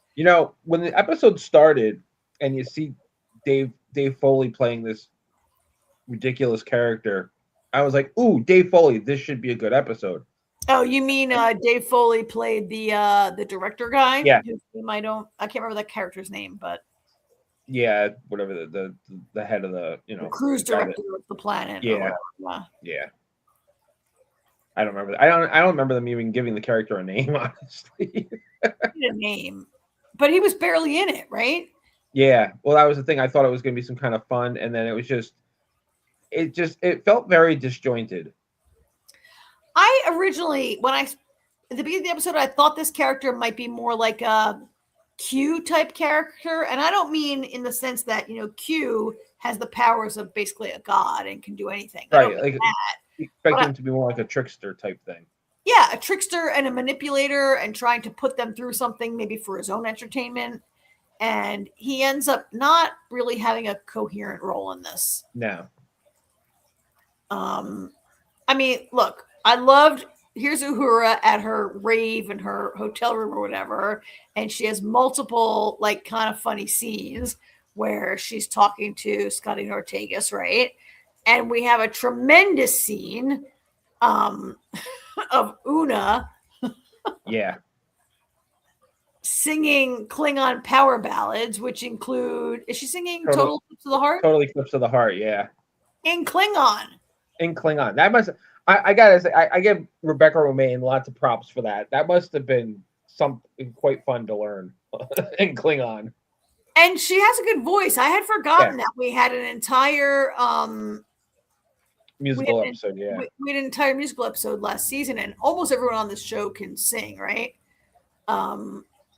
And she was great. It was entertaining, but she has no real story, right? And we have a little bit of like bingo crazed Chapel. That was pretty funny. It was, but also like I feel like everybody in the show is just, they're all, look, it's a big cast. Not everybody can like be at the front of everything. We also had the doctor playing like the bartender, which was very he was playing cocktails and not very well. Yeah. But it all doesn't really boil down to any kind of storyline. And the story of these two. So let me ask you guys a question. And I've got a couple comments in the chat that we'll come back to, but to me, I never understood why Ortega seemed to be unaffected by the atmosphere. And then it turns out that she was earlier drunk on the atmosphere, but now she's not anymore. And like, did I miss something? I wondered that too, why she was no longer. I felt like I couldn't understand why she was playing the straight man when everybody else was, and even Scotty to a degree. I mean, Scotty was kind of woozy, but not as bad. Yeah, it might have made more sense to me if it was a non-human character who was just not affected. But Ortegas is human. Scotty's human. If it was somebody like, almost everybody's human who was on the planet except for Una is the only non-human who went down, right? And Elan. And Spock. And Spock, yeah. Yeah. Although Spock's half human, but we didn't have any and everybody looked like a plant to him. Yeah, which was kind of funny. I mean, I do think he's like, I gotta say, the Spock stuff was great. Like when they first go to see Spock, and he's like, "I'm very sorry, I am freaking out right now," and they're like, "You're acting the way you always act," and he's like, "No, I'm." He said once or twice, he goes, "In my obviously inebriated condition." Yeah. You seem really normal, right? B says, I agree, Jim being there was really the best part. It was kind of great that you think I think he was a hallucination earlier in the episode. No, right? He was there the whole. That's the whole. He says in this scene here. Oh, right. He's like, I'm so glad I ran into you. You know. Yeah. And Spock's like, but I told you so much, and Kirk's like, yeah, I think we're gonna be better friends for it. And we know where it leads to. Well, yeah, I like that, and I think that this show is I don't want to say under pressure, but the show needs to get this moving. This show is laying the groundwork for what we will see, or what we did see in the 60s on the original series, right? And so they're setting that up. They're laying that groundwork, showing us how these two became best friends. How do you like the part where it turns out that, when Spock thought he was hallucinating, he told Jim all his deepest, darkest secrets, which is a real fast way of making them understand each other. Yeah. So they get all that together. I did like that. I mean, I have noticed that Jim is on more and more, right? He's on this show more and more often. Yeah. He's on the show. Wait, I've given up thinking that they're playing flat. They started out playing fast and loose with history, and I've completely given up even caring because at this point it's an alternate universe. Basically, yeah. Because I mean, you think about the menagerie. Kirk had no idea who Pike was, other than he was Spock's first captain. Oh yeah, that's right. In the menagerie, he doesn't know him at all. He's a stranger. And in this, they would be really well known to each other and friendly, if not like really good friends. Yep. So there's an undercurrent of this story where they're going to negotiate a peace deal with some. I can't remember the name of these people, where they're from, whatever. Honestly, I never caught their name at all because it was kind of like an afterthought to the entire point of the episode, but then kind of at the end became the point of the episode. Right. They were on their way to negotiate some kind of peace deal with these people. They take a detour for R&R, and then it's never clear to me who sent the note saying, like, come early. Let's have this meeting early, and why they would do that, except that they were like the Pike atmosphere. Because he says to Pike, he's like, we were surprised when you moved up the. Oh, yeah. Because the planet's atmosphere is basically Molly, right? And they're all like happy and whatever. And these people show up, and then everyone is like super high and out of their minds when they're having this meeting. And then there's some crazy shit where there's a bomb in the shuttle. Yes. Which made no sense. Like, it's explained in a final sentence, like, oh, it was a radical person who's anti-peace, and they put it here to try to blow those people up. And it, like, I get it that they were trying to put Scotty and Ortegas in a tense situation to bond them. I didn't really love this, like, whole thing where last episode suddenly Scotty and Ortegas are at odds and irritated with each other, and then this episode they have to find a way to become friends. I mean, I get it, but it all happened kind of fast and was pretty manipulated, and it all felt really forced, right? Yeah, I feel like there isn't, I don't know. I feel like Strange New Worlds has changed its trajectory these last two seasons. I agree. Where it's like season 1 was amazing. And season 2 is kind of, season 2 was really good, and then season 3 they kind of like started this whole like more of a monster of the week type episode stuff, which is fine, but they kind of lost that overarching storytelling type thing that they were doing. Actually, remember last season started amazing because it was the second half of the finale last season too. And I don't know, I just feel like I feel like this is something with these two that should have lasted a couple episodes at least. Right? Like half the season. This episode should have taken place maybe in the second half of the season. You know, let the tension between these two really heat up to, you know, the point where they're ready to kill each other. So that it makes sense that we need it to be resolved, that we feel it and we see it and we're like, something's got to happen, right? But they were like, for 1 week, she's like, she's so annoying. He's on my back, whatever. And then they like become BFF in this one, not BFF, but they like air their differences and become friends in this one thing.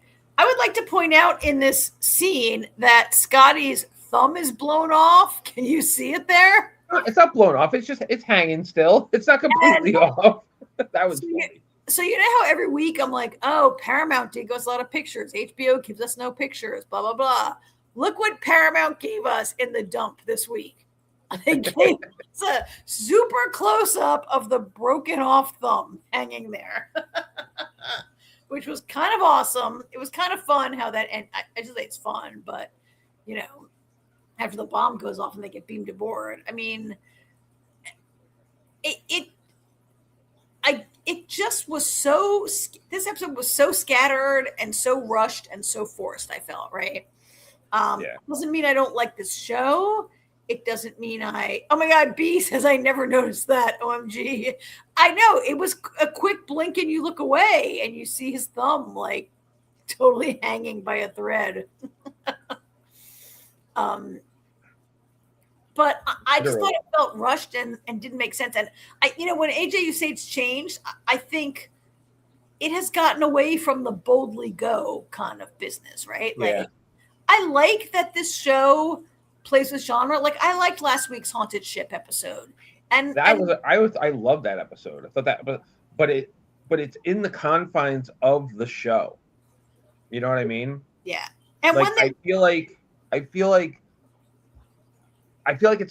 the show has gotten away from the seriousness. Yeah. And too far away from it. Look, and I liked when they tried a musical episode, and I liked when they tried like a fairy tale kind of episode, and like I liked, and they used to do it like 1 or 2 times a season, and right. This episode is not. And I actually kind of liked what they did with Marie last season, where she was like, Marie, like what happened to her that stuff was really good. It was building, right? But this was just a little. It almost makes you wonder if they aired this out of order. Could they have shot this to air? I thought about that, but I don't think Paramount generally does that. Well, I'm sorry to say that it's not a. And they couldn't have, because if they're fighting again next week, then that would be dumb, right? That'd be kind of weird. Yeah. So not a favorite episode. I don't know if you have more to. There's not really a lot to talk about because there just wasn't. No, that's pretty much on, right? Yeah, I think we're good. All right, so now we'll go to the big episode of the week, which is the season finale of House of the Dragon. So you got your battle, Karen. How'd you feel about it? I thought it was a pretty good battle. I'm sorry that HBO did not give us a lot of good shots of like crowds of soldiers being like burned alive by dragons and shit like that, right? I thought they gave us a pretty well shot battle. The scenes of soldiers like out on the fields were good. The scenes in Tumbledon were pretty good. I thought it made the way this battle played out made sense to me in terms of how Ormond Tully, is his last name Ormond? Yeah. No, not Tully. He's a high tower. How he would behave, how Damon would. I thought that was good. And like there was so much like character stuff happening also. I thought it was a pretty good. Do I have a couple of things that I wish would have advanced a little bit, maybe, but I'm pretty satisfied with it. What did you think as a book reader? I thought it was a really good finale. And I had kind of, it was about halfway through the season. I figured, all right, it's got to end. The season's probably going to end with the battle in Tumbledon, and it kind of got me excited for next season because season 4 is going to blow the roof off because there's like 3 iconic moments that have to happen in season 4. And season 4 is the final season? Final season, yes. Yeah.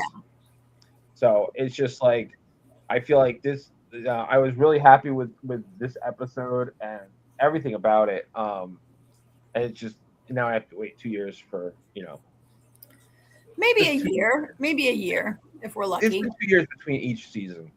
Has it been 2 years between each? Yeah.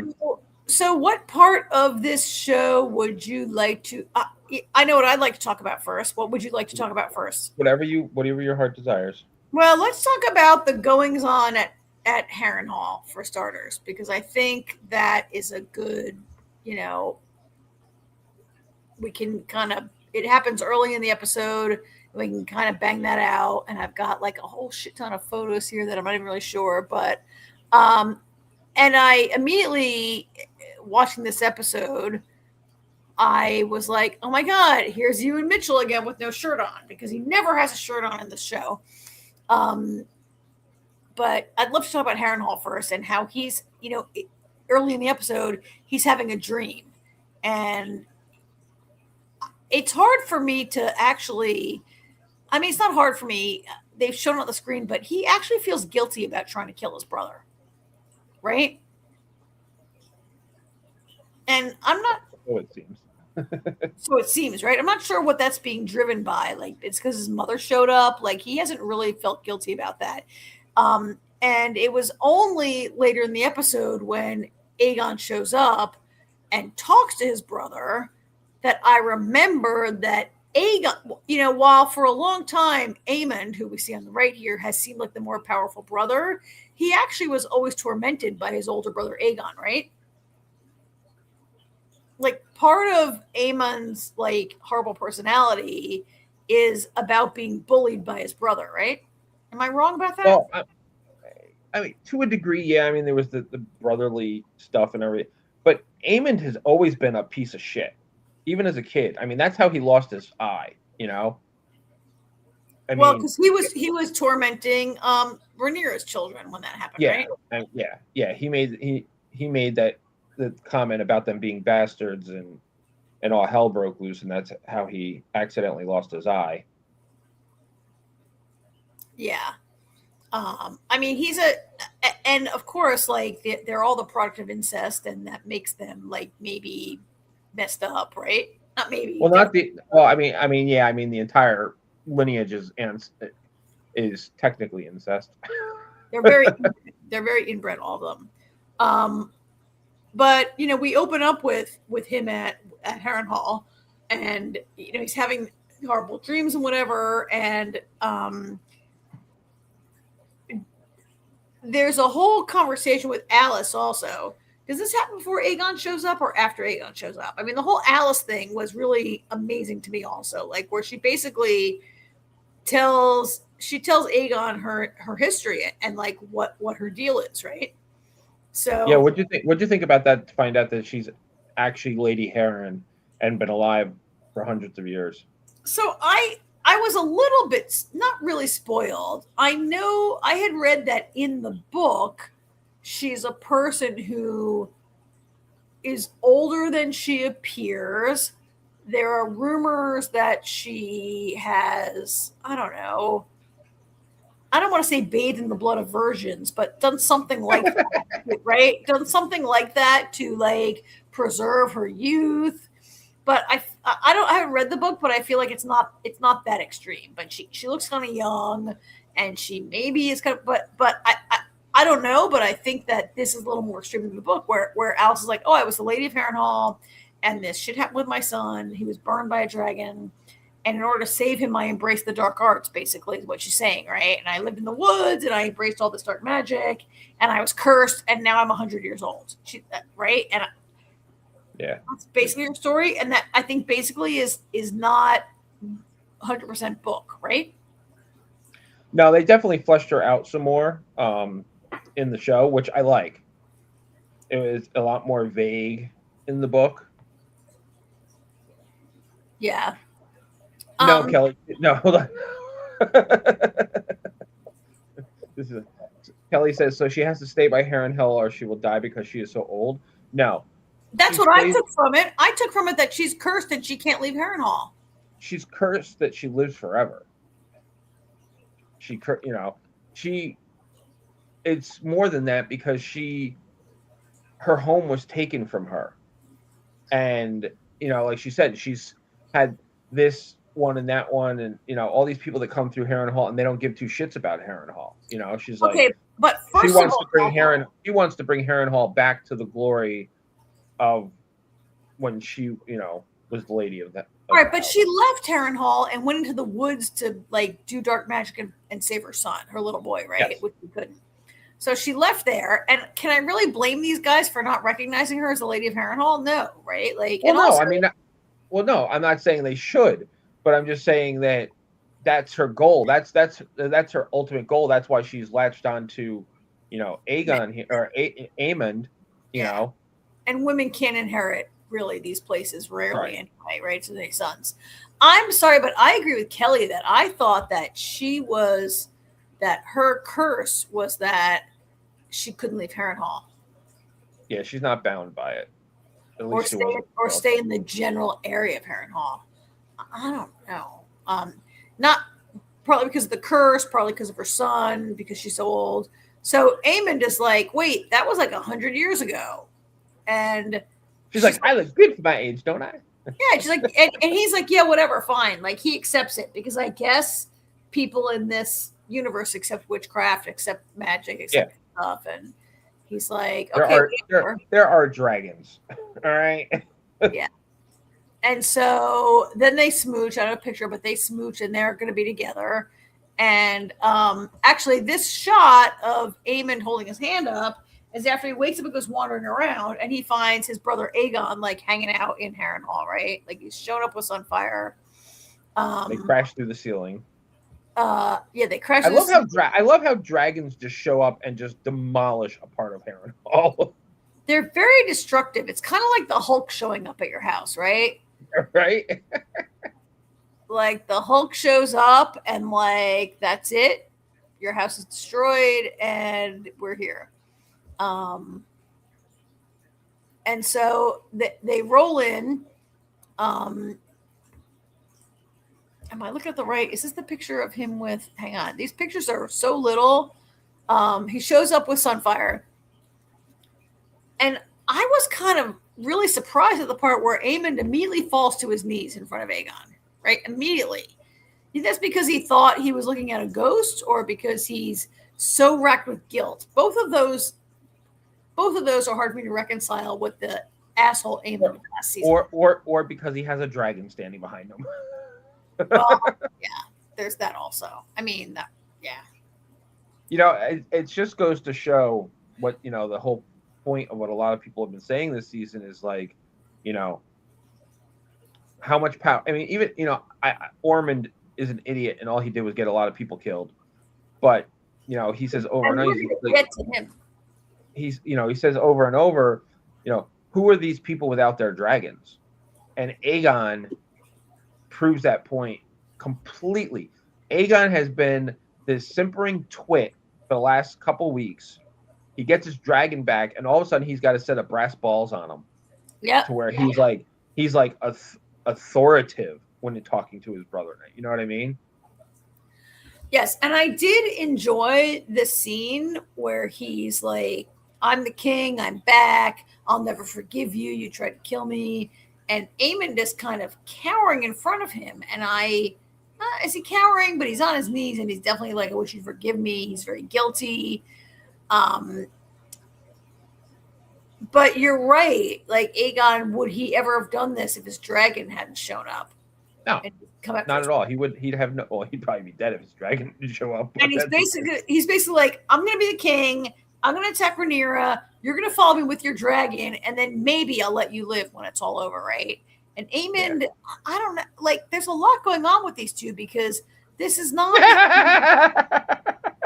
Oh, hit it. Hit all the comment. Because of Karen's comment about the Hulk, B says, now I can't stop thinking dragon smash. They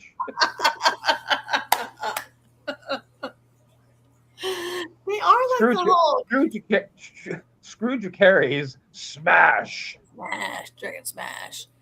I just feel like this is a very different Aemond than when we saw who burned his brother alive last season, right? Like, who was now he's feeling very guilty. And like, I don't know where this is coming from because I feel like these are not emotions that Alice Rivers wants to see in Aemond, right?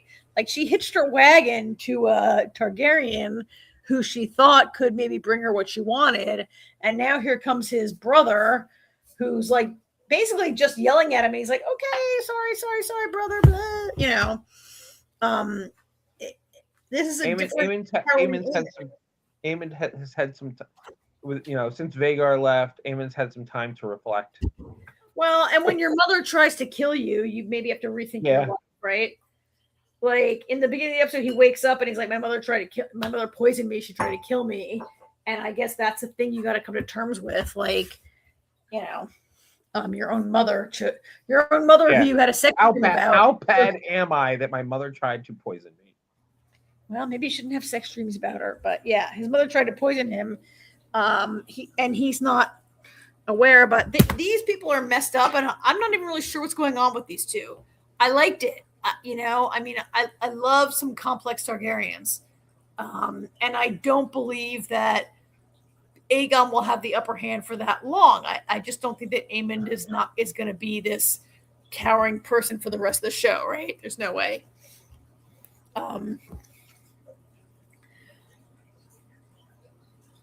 So he's not going to have a choice if Vhagar doesn't come back and get him. Well, Vhagar took off, right? Vhagar took off, which is kind of like, we've seen a lot of dragons that have a pretty close connection to their person. So why Vhagar has gone off by himself is a question to me. Do you know why? I mean, can you explain that in a way, a non-spoiling kind of way? Absolutely, because it doesn't happen in the book. Oh, okay. So, I mean, from what I've seen on the screening, I think it's just the fact that after Aegon was injured and out of it, we don't even know how long Aegon was out of it. We don't know how long it took. You mean Aemond, not Aegon. You mean Aemond. Yeah. Slip of the tongue with their fucking names. Aemond was out of commission for a minute, and we don't know for how long. So Vhagar could have just been like, all right, I'm just going to get a snack. And then was just like, while I'm out, and just decided, you know what, I'm just going to fly around. And when my master is finally, back to, Yeah, my master's laying around in bed and can't get up and ride at all. So I might as well go out. When he's worthy again, I'll come back and get him, is what I'm thinking is going to happen. I mean, because it's interesting because Sunfire was the one doing the healing, and then as soon as he was able, he found Aegon. So it's kind of an opposite thing here. Oh yeah, like when Sunfire started to get himself a little bit together, he found Aegon, because Aegon was just like, okay, I'm ready, I'm defeated, let's go sail in a boat to Pentos, and I'll be whatever. And then he gets his dragon. I mean, you're right that this episode seems to really there's a minute where you want to be like, yeah, Aegon, and then you're like, wait, you're a total loser until you right. No, I've never been yay Aegon. But these guys are nothing without their dragon, and that might bring us to a person like I don't know if we want to go right to Daemon, but Daemon is another guy who's his big ball stemmed from being able to ride his dragon, right? God, I hate these pictures because they make it look so bad. But maybe we should go to that. Maybe we should talk about the events in King's Landing first. Let's go back to King's Landing before we take on the battle, because that's the biggest part of our conversation, right? So let's talk about King's Landing, the things that happen in the castle at King's Landing. And let me get a picture of our friend, Queen Rhaenyra. So what's going on in King's Landing this week? I mean, Rhaenyra, man, I've had all these pictures of Rhaenyra being like, my life is terrible. Like every week I show you guys, like, I have the same pic. Where is this picture? Every week I go to this picture where she's like, my job sucks so much. Being the queen is the worst possible thing, right? And then this week she's all like, all right, like, let me get my shit together. And I'm going to go demand, wrong picture. Let me go demand that I'm going to be made the queen here. I think it's Daemon that puts her up to it, right? I don't know how much influence Daemon had as much as I feel like she's just like, I am tired of this shit. Well, it starts with because Aegon's alive. Because she knows Aegon's alive, he's out there running Sunfire. She's got to act now. But and she's like crying. She's crying. She's like, hey man, I'm crying. What should I do? He's alive, right? Yeah. I think a lot of it. I think she finally got to a breaking point, which I think is a good thing because she's been so kind of, this is the worst job ever. I think she kind of needed something to kick her in the ass and be like, you know what, enough's enough. I'm tired of this shit, because nobody, from what we've seen, nobody, she's the queen, and people listen to her, but nobody, I don't think anybody really respects her. No, they listen to her because she's got 6 dragons, right? They don't listen to her because they respect her or love her. That's what I'm saying. Even Baela. Oh, yeah. That conversation with Baela, and Baela, I think Baela's kind of sick of it too, and she's like, I think even Baela would have been like, you know what, I'm surprised she didn't say, you know what, and if you need to kill me because I just spoke to my queen that way, then do it. Yeah, because Baela says, like, if people are useful, then you are nice to them, and when we're not useful anymore, you forget about us, right? And she's not really wrong about that, but wrong, but she's not completely right either. I mean, that's part of being the queen and running the realm and having to do that shit. But she also is like, I'm sorry, Baela, did she really throw you away when you're not useful? Like, she didn't kill your sister. She hasn't killed all these, like, high tower heirs. She hasn't killed Alicent. She hasn't killed Helena. Right? Like, she's not really. And Baela has to understand part of the reason she's treating Baela the way she is because she holds Baela somewhat responsible for what happened with Jace, because she wrote off. Because she is. And that's, it's funny. You don't think of it's so far removed right now, but you basically, Baela basically committed treason when she left with Jace. They locked the queen in her bedroom. Oh, they did. Yeah, they did. Right. So they could sneak Jace out. Did, yeah. Yeah, because remembering that they're like 16 years old, right? Yeah. And they were like, we are so cool with our dragons and we're going to go like be part of this battle, but we got to lock your mom up so we can escape. It was very kind of soap opera thing they did. Yeah.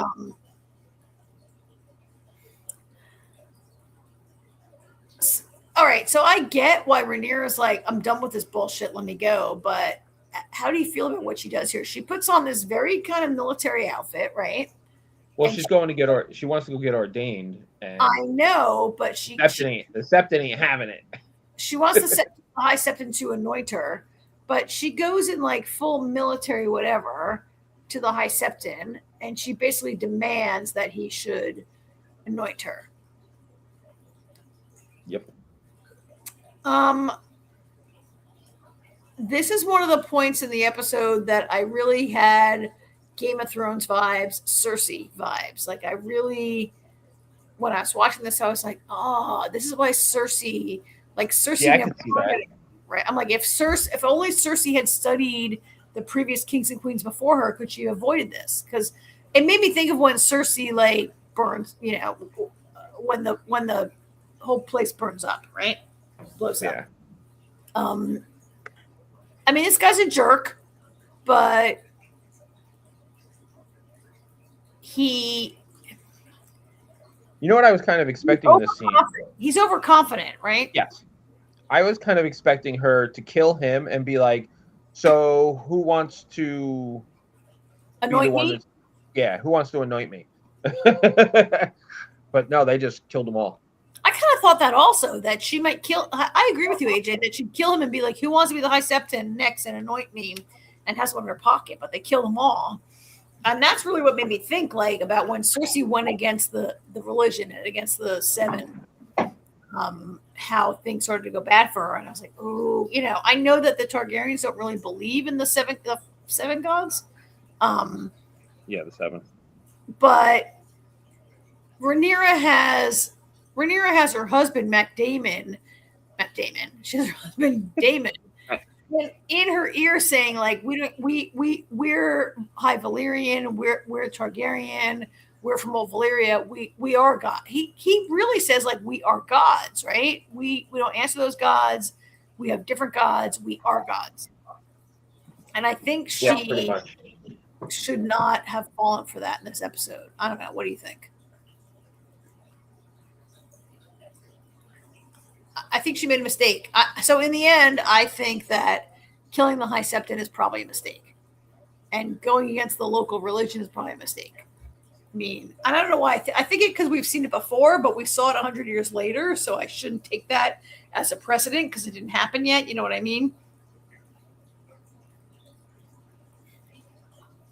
Like, I saw it be a bad idea when Cersei did it, but that's a century from now in this show. So it's not a precedent, but it's a through line a little bit, I guess, right? Did I lose you or did you lose me? Hello? Jamie, who's missing here? Me or AJ?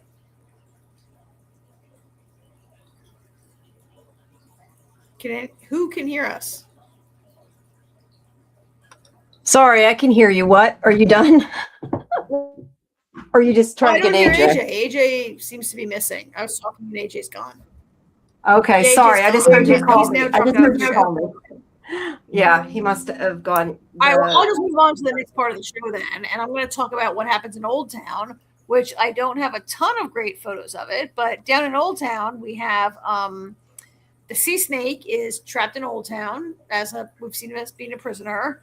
And, our terrible, terrible Lord, where's my Lord, what's his name? AJ's back. Hi, AJ.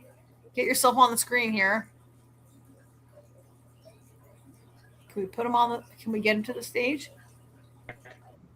There you are. We lost you. All right. You lost me. I had technical difficulties. I accidentally knocked my power cord out of my laptop. Hate that. 2 seconds later, the computer went, goodbye. Yeah, I gotta get a new battery for my laptop because it doesn't work anymore. Right. Well, that's okay because we're moving on. Unless we got some comments here from our gang, but I think they're mostly MDB. We're moving on to Tumbledon. Things that go crazy. I mean, we get to the Battle of Tumbledon. So much is like so wrong about what happens in this battle. And so much that's wrong is about Ormond Hightower, who, he's a terrible, terrible person, right? Which we've known. Yeah. Well, he's like all these other highborns. They all think that they're right and their way is the only way. Yeah, but he does things like he conscripts all these little children and makes little children stand on the battlements and in front of the gate so that, like, if Daemon and Rhaenyra want to come and fight this battle, they got to kill little children. And we see children crying. We see children vomiting in fear. Like, it's really kind of an upsetting thing to see, I think, right? And Ormond Hightower thinks this is this guy is like, when you thought he couldn't be worse, now he's even more worse in this episode. Yeah, even Daemon when the children come out in front of the gate, the gate, he's like, "Move!"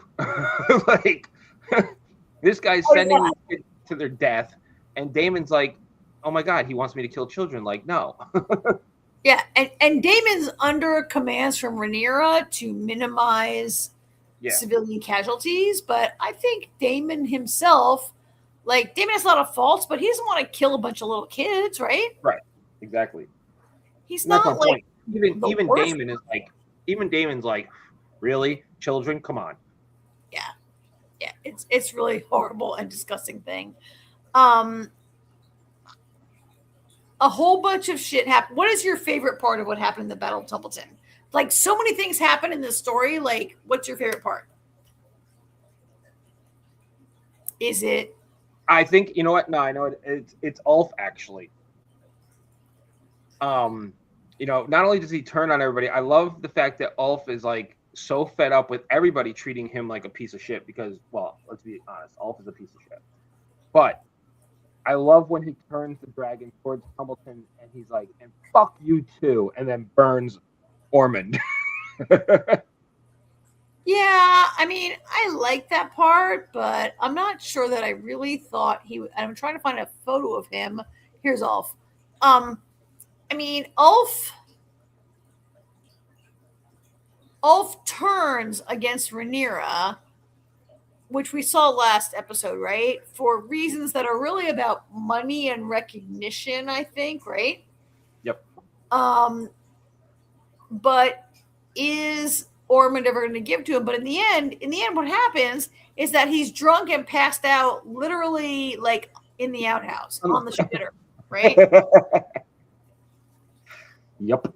I mean, I love that Ormond put his faith in this guy. Ormond, who is he's such a snob. He's so like, I'm a high tower, I'm a lord, I'm highborn, I'm this and that. And like, you people are like losers, right? And he signs on with Ulf, and then Ulf in the end just gets drunk. I love that he just gets drunk. He's not available for the battle because he's drunk.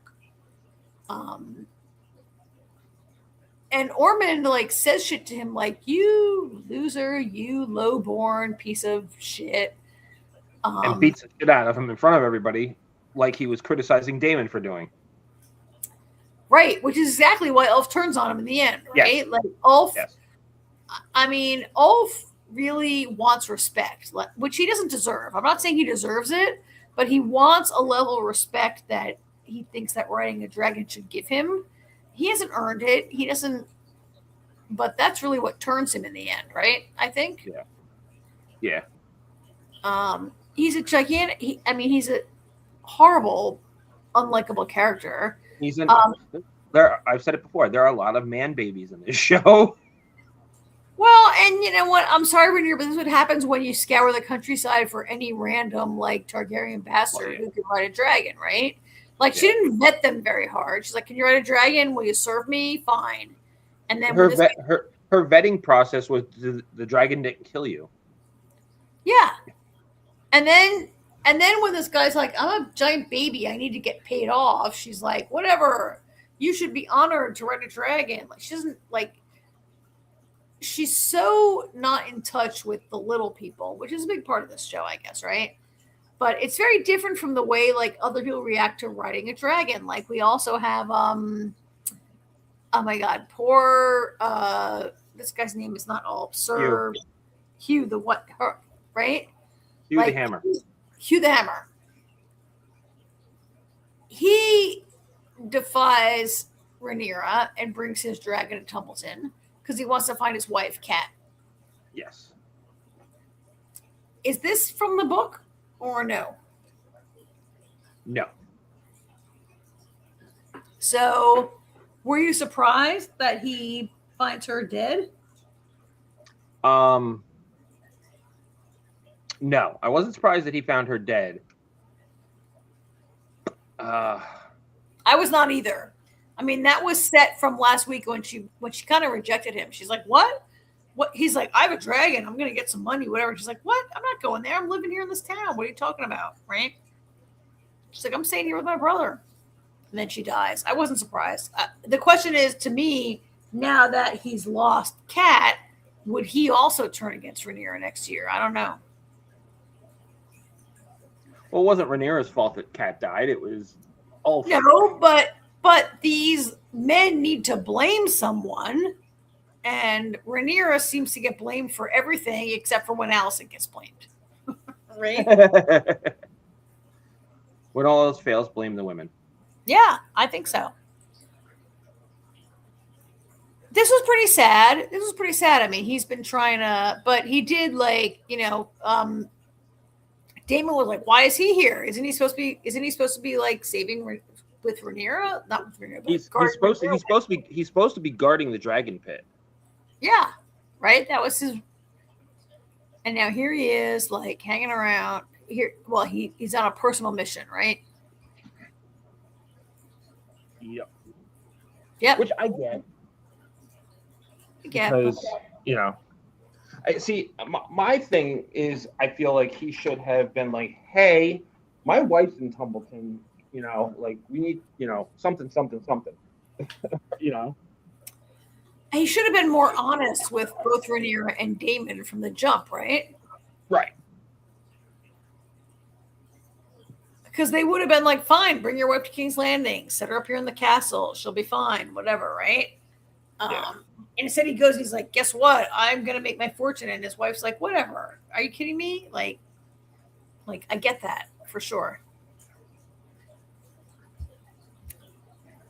All right. So I guess we're moving closer and closer to the battle now. So Fasho points out that Daemon has killed kids before, though. I mean, yeah, I guess Daemon's not a...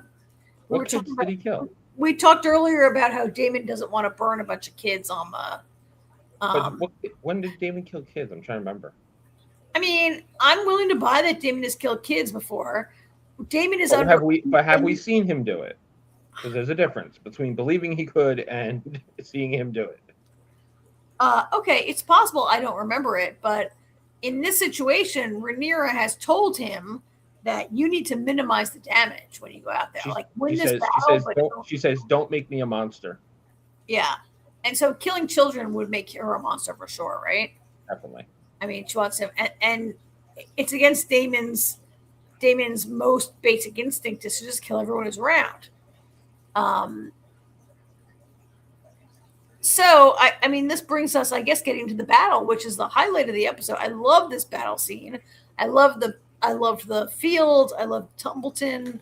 I loved also this amazing part where Daemon has made like a kind of, he's got all these Northmen working for him, right? I love those guys. I've got a great picture if I can find the guy. Here he is. Woo! Love this guy, right? Yes. What's that guy's name? Do you know his name? I can't remember his name right now. Give me a minute. It'll come to me. The Northmen are incredible in this episode, and they're such incredible fighters. They go to Tumbleton. I love this whole part of it. And I was waiting, like we knew that they had a dragon in their back pocket, and we're waiting for that dragon. It doesn't happen. Where is Ulf, the dragon rider? Where is he? We all know he's drunk, passed out somewhere. You know what I loved is everybody's looking for Ulf because everybody thinks Ulf's on their side. Because Daemon's looking for Ulf also, right? Everyone, Daemon thinks Ulf is on his side, and Ormond thinks Ulf is on his side.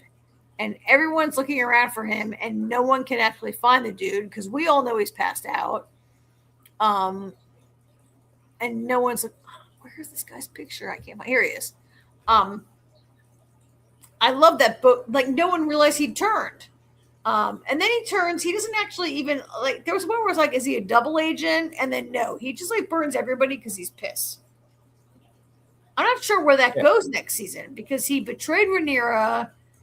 He's betrayed both the Greens and the Blacks. So where does he go? Is he a rogue with a dragon? And what happens to him, right? I mean, I think certainly Damon wants to hunt him down with Caraxes, right? Well, I mean, he wouldn't have to hunt very far. I mean, he's right. He's still right there. I mean, with it, how it ends, all Damon's got to do is jump on Caraxes and just go take him out. Yeah. But Kelly got his name.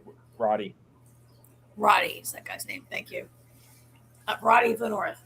And AJ, you might be right that Damon could hunt him down and kill him, because I'm not sure where Ulf's storyline goes from here, right? Like he's betrayed Rhaenyra, he's betrayed the Greens, he's betrayed the Blacks. Like what? I mean, you know what? There is one other thing I could see happening.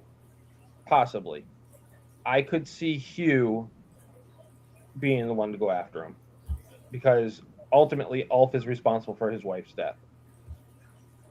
Oh yeah, because he burned the town, right? Yeah. So could Ulf be like, "Oh, I'm gonna get this"? I mean, yeah. That'd be kind of cool. All right, let's talk about our battle with the High Towers and what's happening here in Tumbleton, which was so great. And our poor little boy Darren. I think I have a picture here. Do I have the picture where early in the episode, Ormond knights Darren, right? He's like, yeah. Oh, I don't have a picture of it. Is this the picture of it? Yeah. So he's like, oh, you need to be knighted. This guy is so messed up, right? And yeah, this can't be king if you're not a knight. Is that a thing? I don't think it's a thing, actually, at all. Because when he knights him, he makes Darren swear to serve him, right? Which is crazy. I mean, I think that Darren is in a situation where he's, I mean, is it abusive? It's a very overbearing uncle for sure, right? Yeah. And this kid is being manipulated. How'd you feel about his scenes where he's like, I'm going to just fly my dragon and get myself killed because there's no win situation for me?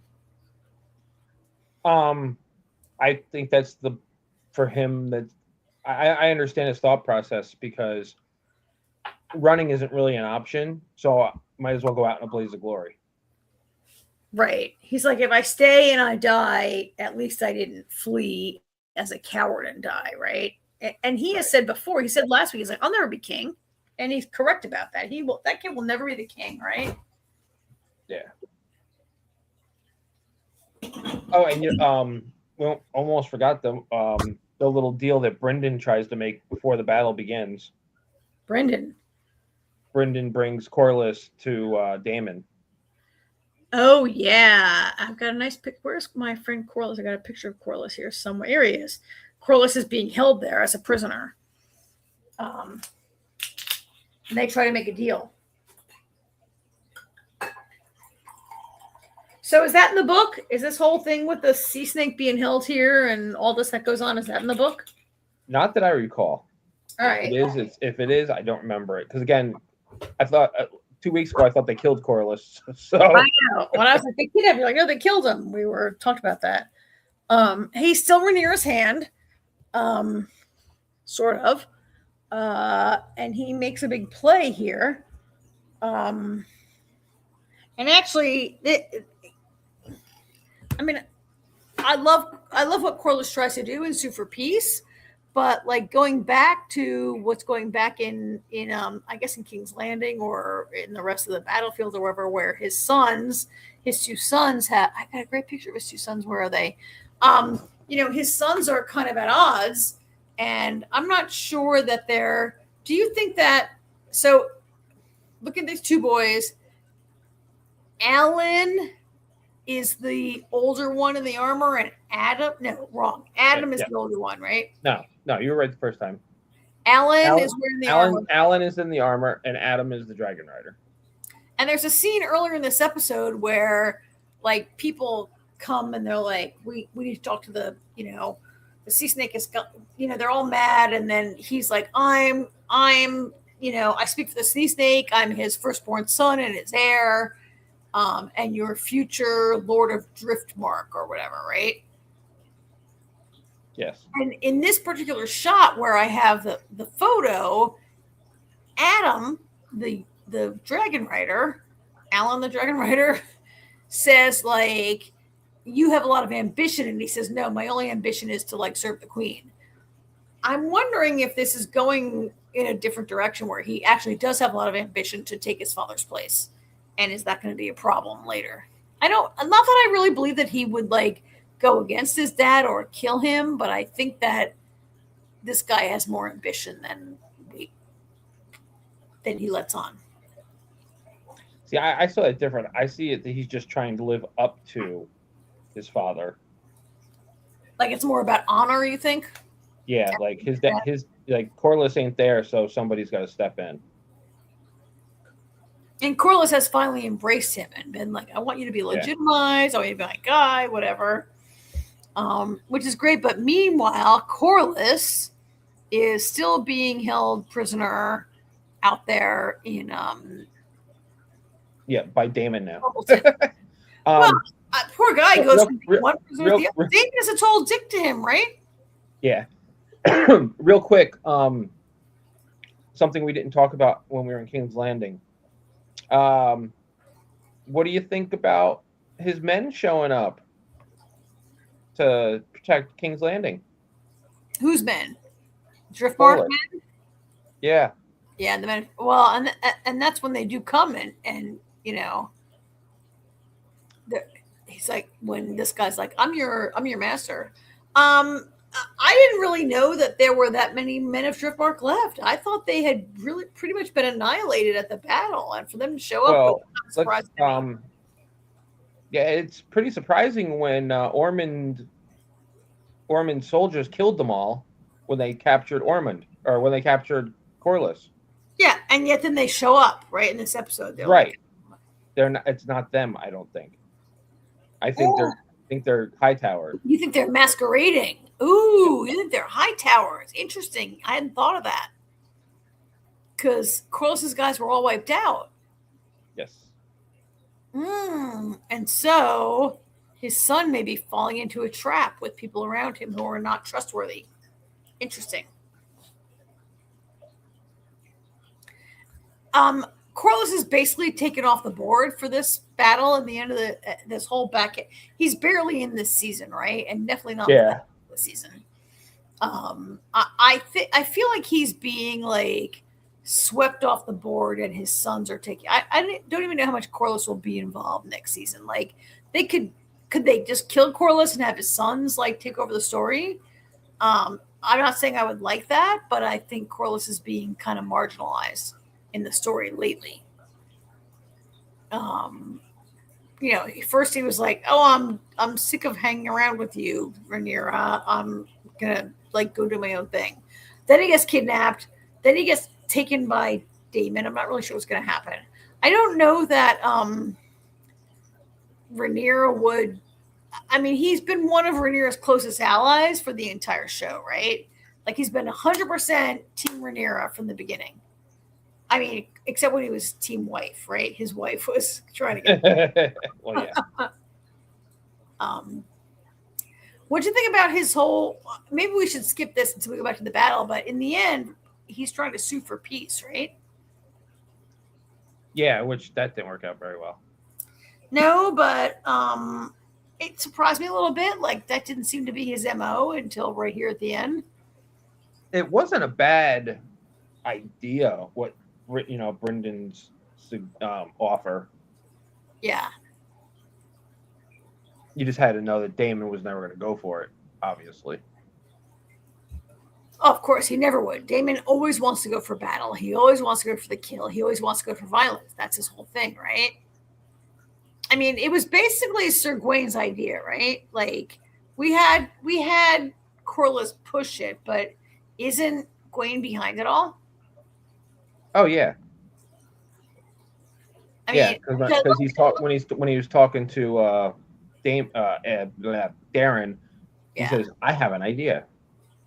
Because when he found out Corlys was still there, Gawain's whole day is like, "We're gonna die, and then he's like, "Oh, we can live." Like his whole thing is like, "How can we live?" And I don't mean that in a bad way. He's not like a weasel. He's like a guy that's like, "This is messed up. These people are nuts. How can I survive?" Yeah. Pretty much. So on to the battle. All right, on to the battle. Damon busts down the door with a dragon. Oh yeah, how'd you like that part? That was really cool. Right? That's pretty cool. I was a little disappointed that HBO did not give us a lot of dragon shots. They gave us many more in the past, but I love that when he's like burning it and then it's all burnt up and you see nothing and then the dragon head just pounced through it. That was amazing. Who needs a battering ram when you have a dragon? When you got a dragon. And I love, like, this shot is part of where, like, Damon hops off the dragon and hops onto a horse, which is kind of great also, right? He's a very, like, I love that part. I didn't love the extended battle that he has with, what's that guy's name again? I don't know what that was. Right? Who was that guy? But he's having a big fight with his. Yeah, I liked all the individual fighting scenes. I liked it too, They're but pretty good. I like Damon. I like the fight with Damon and that guy because Damon's not going to die, but there were times that it was like, holy crap, Damon might die, even though he's not going to die.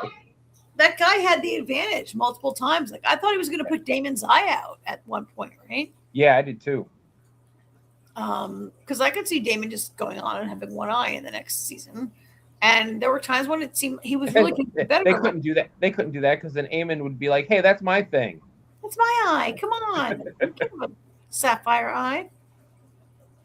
Yeah, I love the battle. I thought it was really tense. It went on for a long time, but it was never boring. It was never right. It was great. And there was this whole part where I love the parts of this where, like, Matt Smith, Damon is fighting his way through, but I loved Sir Gawain trying to, like, find a way to subvert it, get away, save himself, save his nephew. I like that Sir Gawain has become a better, like, remember when in, like, season 1 when he was just like Elson's brother and he was not that, he was like Kristen Cole's sidekick, and he's been kind of, I don't know. I like the way he's really come through for his family in this week, right? And saving his nephew. Well, I mean, he's, they say, I mean, not in this world, but they say cooler heads prevail. He's not stupid, he's a cooler head, He is the cooler head, yeah. And when he rides out to sue for peace with Damon, and he says, like, this is Darren's plan, I wasn't sure that Darren ever had any part of it, right? Like, he comes out and he's like King Darren. Well, he can't say it's my plan. He has to. Right. I agree with you, but I don't know that he ever talked about it with Darren at all, right? It could have been off screen because he does say to Darren, I have an idea. And that's it. And that's it. And the next thing we see is him bringing Corlys out. It's not a bad plan. Like, his plan is like, give us Old Town and you get everything else, right? Yeah. And the 7 kingdoms used to have 7 kings, and let's have 2 is basically what he's saying, right? Yeah. Do you think he believes it's a plan, or he just wants to live for one day more? One day more. I think he was legitimately hoping that Damon was going to, at the very least, say, okay, we'll hold off the battle for another day. Let me talk with Rhaenyra. I think he was hoping that was going to be the case. Yeah, he could sneak out.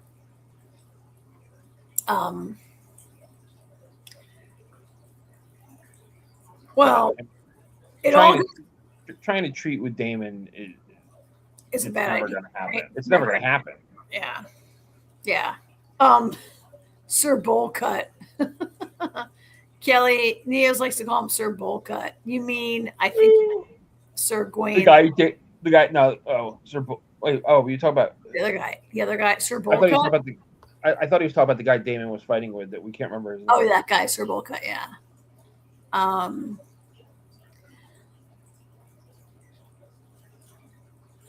right. So anyway, this battle goes on and on. I love the part of the battle where Sir Bulk. This is not Sir Bulka. No, when Roddy killed or this guy is amazing. About to kill Ormond, and then Ulf actually kills him. No, but I love when he's about to kill Ormond and Ormond chops his arm off. Yeah, and then Ormond kept going.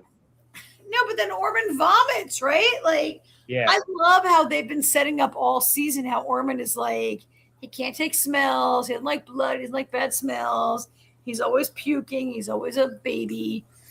Not a baby, he's just disgusted. It's not nice. And then I love how it ends. It directly goes to his death in this scene because he, if I'm correct, he chops off Roddy's arm, right? Yeah. And Roddy continues to fight. Roddy stabs him with his other hand. Yeah, but it's because Ormond sees the blood like flowing out. Yeah. And Ormond starts to vomit, and that gives Roddy the upper hand to stab, and then he stabs right up the ass and says, "That's a proper northern fucking," right, or something like that. Yeah. Says right up the ass, kills him. I was never. There's not a guy I'll miss anymore. Like I was never. I won't miss him one bit. Right. You were never happier to see somebody die. Thank you. Yes, I was never happier to see. I tell you what, though, I love the scene though when Ulf comes in like 2 seconds after that, and I love that Roddy is just like, I can't get away from this, and just embraces it. He's like, ah. Yeah. I mean, Ormond is a very unlikable character who I hated for a long time. I fear him to die. I'm not really sure what's going to happen with all this, Tumbledon stuff. He might even be worse than Kristen Cole. I think he is, yeah, because Kristen Cole at least knew his station in life. Like Ormond is like, oh God, I'm so glad he's gone. So at the end of the episode, where's my little picture here of our friend? Where's my picture here of Freddie Fox? This is the end of the episode where we last see Sir Gawain, and he's like, Darren, and he's like, he's alive, but like they've all been burned by dragons. We don't ever see Darren. We do see that this guy lives. I don't know if you can say anything about, because you've read the book, you don't want to say much, right? But we don't really see if Darren to me, we don't see if Darren's alive at the end, right? No, it does not show if he is or not. We don't see Darren again this season. No, and Sir Gawain's alive, and he's about it for the High Towers that are left, unless Darren's alive, and of course, Alicent is still gallivanting around the area. Yeah, we see Alicent for 5 seconds in this episode in the woods with her escorts. And I did download a photograph of her because I felt like, did I get an Alicent? I don't know. I mean, we do have a thing where we didn't really talk about the whole Helena thing, which we probably should. Well, that's literally the end of the episode. And but it's also in the beginning. Before we get to Helena, all right. Did you notice the look on Damon's face after everything was over? Damon had this oh shit look on his face, yes. He had this look on his face like, I'm never going home again because she's going to fucking kill me. I agree. Like Damon has that extended fight with this guy where they're and then when all the flaming stuff comes upon them, right? He wakes up, he can't hear, and there's that moment where Damon looks around and he sees like there's a mother carrying her little baby who's probably dead. There's all these burned up people. There's all the he sees everything. And I think you're right that he was like, oh my God. I think he might have actually felt a little bad for these people, right? Damon usually holds himself so much higher. He's like, I'm a god, I'm a Valyrian, I'm a Targaryen, I'm the greatest. But I think he kind of felt a little bad for all these people. And yes, Rhaenyra's going to kick my ass. All right, so now Helena. So let's go to Helena. I have a picture from last week, which is the important photograph. Let me scoot up here. Our friend Helena. I was a little, Helena, where are you? Here you are. Helena had a dream last week about her in this blue dress with this white horse, and it totally happens. Yep. But it doesn't happen as much as I thought. Like, it happens to be just like she sees the white worm, is that her name? Yeah. Masseria coming out, and Masseria is like, oh, don't trust her. She's a giant bitch. She's going to kill you. Which, not wrong, but I don't know. Masseria. I don't know. Masseria was just running at the mouth because all of a sudden Rhaenyra is like, I'm done with this whisper in my ear. I don't think maybe Rhaenyra would have killed Elena. I don't either. I mean, we'll never know, but we'll never know. But I think she didn't really want to do that. They are sisters, right? Half sisters. Yeah. And Helena's she was a very non-threatening, peaceful kind of person, right? Yeah. Yeah. So Rhaenyra is like, what are you doing? You can't, I'm going to, when she force feeds her, it was really, I mean, she's on a hunger strike. She can't be allowed to die, I guess. But that all just proved to, I guess when Rhaenyra force-fed Helena, it proved to Helena that Rhaenyra will never let her leave. Right. And that her child's a hostage. And that her whole vision came true. I don't know if that happens in the book, but I was a little surprised that she jumped out of the window. But I was not surprised when I saw that you saw it's basically an Easter egg. Like, I think that the window that she jumps from is essentially this. It's identical to the window that Tommen jumps from in Game of Thrones, right? I don't know if it's the same window. I think it's the same window. I think it's when I saw it and they showed it open with all that white latticework. I think it might be the same place that Tommen jumps from. It could be. I hadn't even thought about that. But to answer your question, yes, that is exactly how Helena dies in the book. Oh, she does jump out of the window and kill herself. All right. I was a little surprised that she was taken off the board this early because I thought her having visions and all might have meant more. I don't know, but it doesn't because by the end of the episode, like she jumps and I think Rhaenyra's kind of sad about it, right? I don't think Rhaenyra intended for any of that to happen. Well, no, she. I mean, as far as Helena, I mean, Helena's in a parallel boat that Darren's in. She's like, I'm gonna be a prisoner the rest of my life. Yeah. All these people, my family are a bunch of fucking crazy people. Mm-hmm. And, none of them, that conversation she has with Rhaenyra about, seeing the beauty in something. And Rhaenyra's like, oh, when summer comes back, you'll have to show me. And she's like, you don't care. You're just saying this to appease me. She's like, because you don't see the beauty in anything. Like, she's the least Targaryen of Targaryens. She's nothing like any of them. She's very sweet and docile and, sees the beauty in things. And she's a little bit like 100 years later in Game of Thrones, Cersei had a daughter whose name what was Cersei's daughter name? Start with an M. Not with an M, but she was a very sweet and nice girl, right? Also. Yes. So they married her off. Yeah. To Dorne. But yeah, I think she just decided, death was better than continuing to deal with all this lunacy around her. But yeah, it was really sad. Marcella. Thank you, Kelly. Marcella. Thank you, Kelly. And so then, like, we had this, it's not a great shot because it was HBO gave me.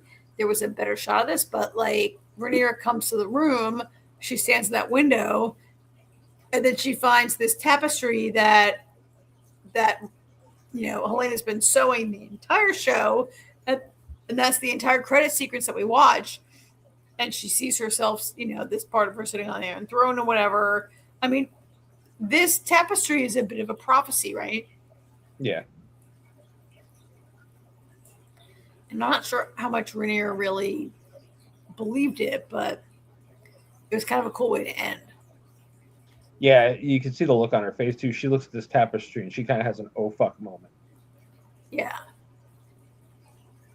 So that is that. So were you surprised at any part of the end of this? I mean, you're a book reader. I don't want you to spoil it, but there's a lot of stuff that's diverging, right? Yeah, there's a lot. I mean, there's a bunch of changes, but my whole thing, like I always say with adaptations, is as long as they hit the high notes, that's the most important thing. It's when you take big moments from a book and completely subvert it, kind of like The Walking Dead did. That's when I have a problem. Right. But I was a little nervous after Corlys died. I was like, oh, what the fuck are they doing? But they didn't die. Since he wasn't dead, I felt better. The Battle of Tumbledon happens differently, but it's essentially this, it's not enough of a change that it matters that much. All right, so it goes to the same end or whatever, yeah. The big moments that need to happen are yet to be. Yeah. Well, I don't know where we're going, but we're going to wait 2 years probably. But in season 4, I would expect all these dragons to kill each other off, right? The Dance of Dragons. And I would expect at least 2 years because I want them to spend a shit ton of money giving me a lot of dragon fighting. Because you know what? I like the Battle of Tumbledon, but it was very... I feel like last week and 2 weeks ago were much more dragon-horrific than this final episode tonight. Which is fine, but I want some dragon shit in the next year. Let's get it. Let's see it, right? Yep. It's been between 22 and 24 months per between seasons. Has it really? Yep. I guess it didn't feel like that much, but you're right. It's been 2 years. And it takes a lot to do all this posts or whatever. So I get it. I guess, but I mean, I always give them credit for doing all this dragon stuff, but then HBO gives me this, and I'm like, oh my god, it's total CGI. Can I do it on my laptop myself? Come on, right? It looks so good on my TV and so bad on these little shots. Yep. Oh, probably text Jamie. All right, I'm back. I got your text. I was sitting here waiting. Oh, I didn't know Karen texted you. Yeah, I had heard the text. Right. So I think we're done tonight, right? We are done. That's it. Well, thank you, everybody who's joined us. I see we've got some new people while you guys were talking about House of Dragon. So that's very cool. Too bad it's over. Yeah, but well, it'll be back, right? I'm assuming it's been renewed, hasn't it? Mm-hmm. Yeah. Well, then at least we'll be back. Yeah, but it'll be back in 2 years. Like we were just talking about. Joined us. Like I said, tomorrow at 10:30 Eastern, we have Librarians the Next Chapter, episodes 3 and 4. And Sunday at 10, we're going to have trivia and games for Scarlett's birthday. So make sure you all come back and make sure you join our Discord if you're not a member so you can get our schedule. And we play games there often as well and watch parties, all that fun stuff. And other than, like I said, your Walking or Dead City interview went up a couple days ago, so people could check that out at scifivision.com. And there's some other stuff coming. So yeah. All right. Well, that's, I guess, it for tonight. Everybody, good night. Bye. Good night, all. Good night. Sure. Thanks for coming. Oops.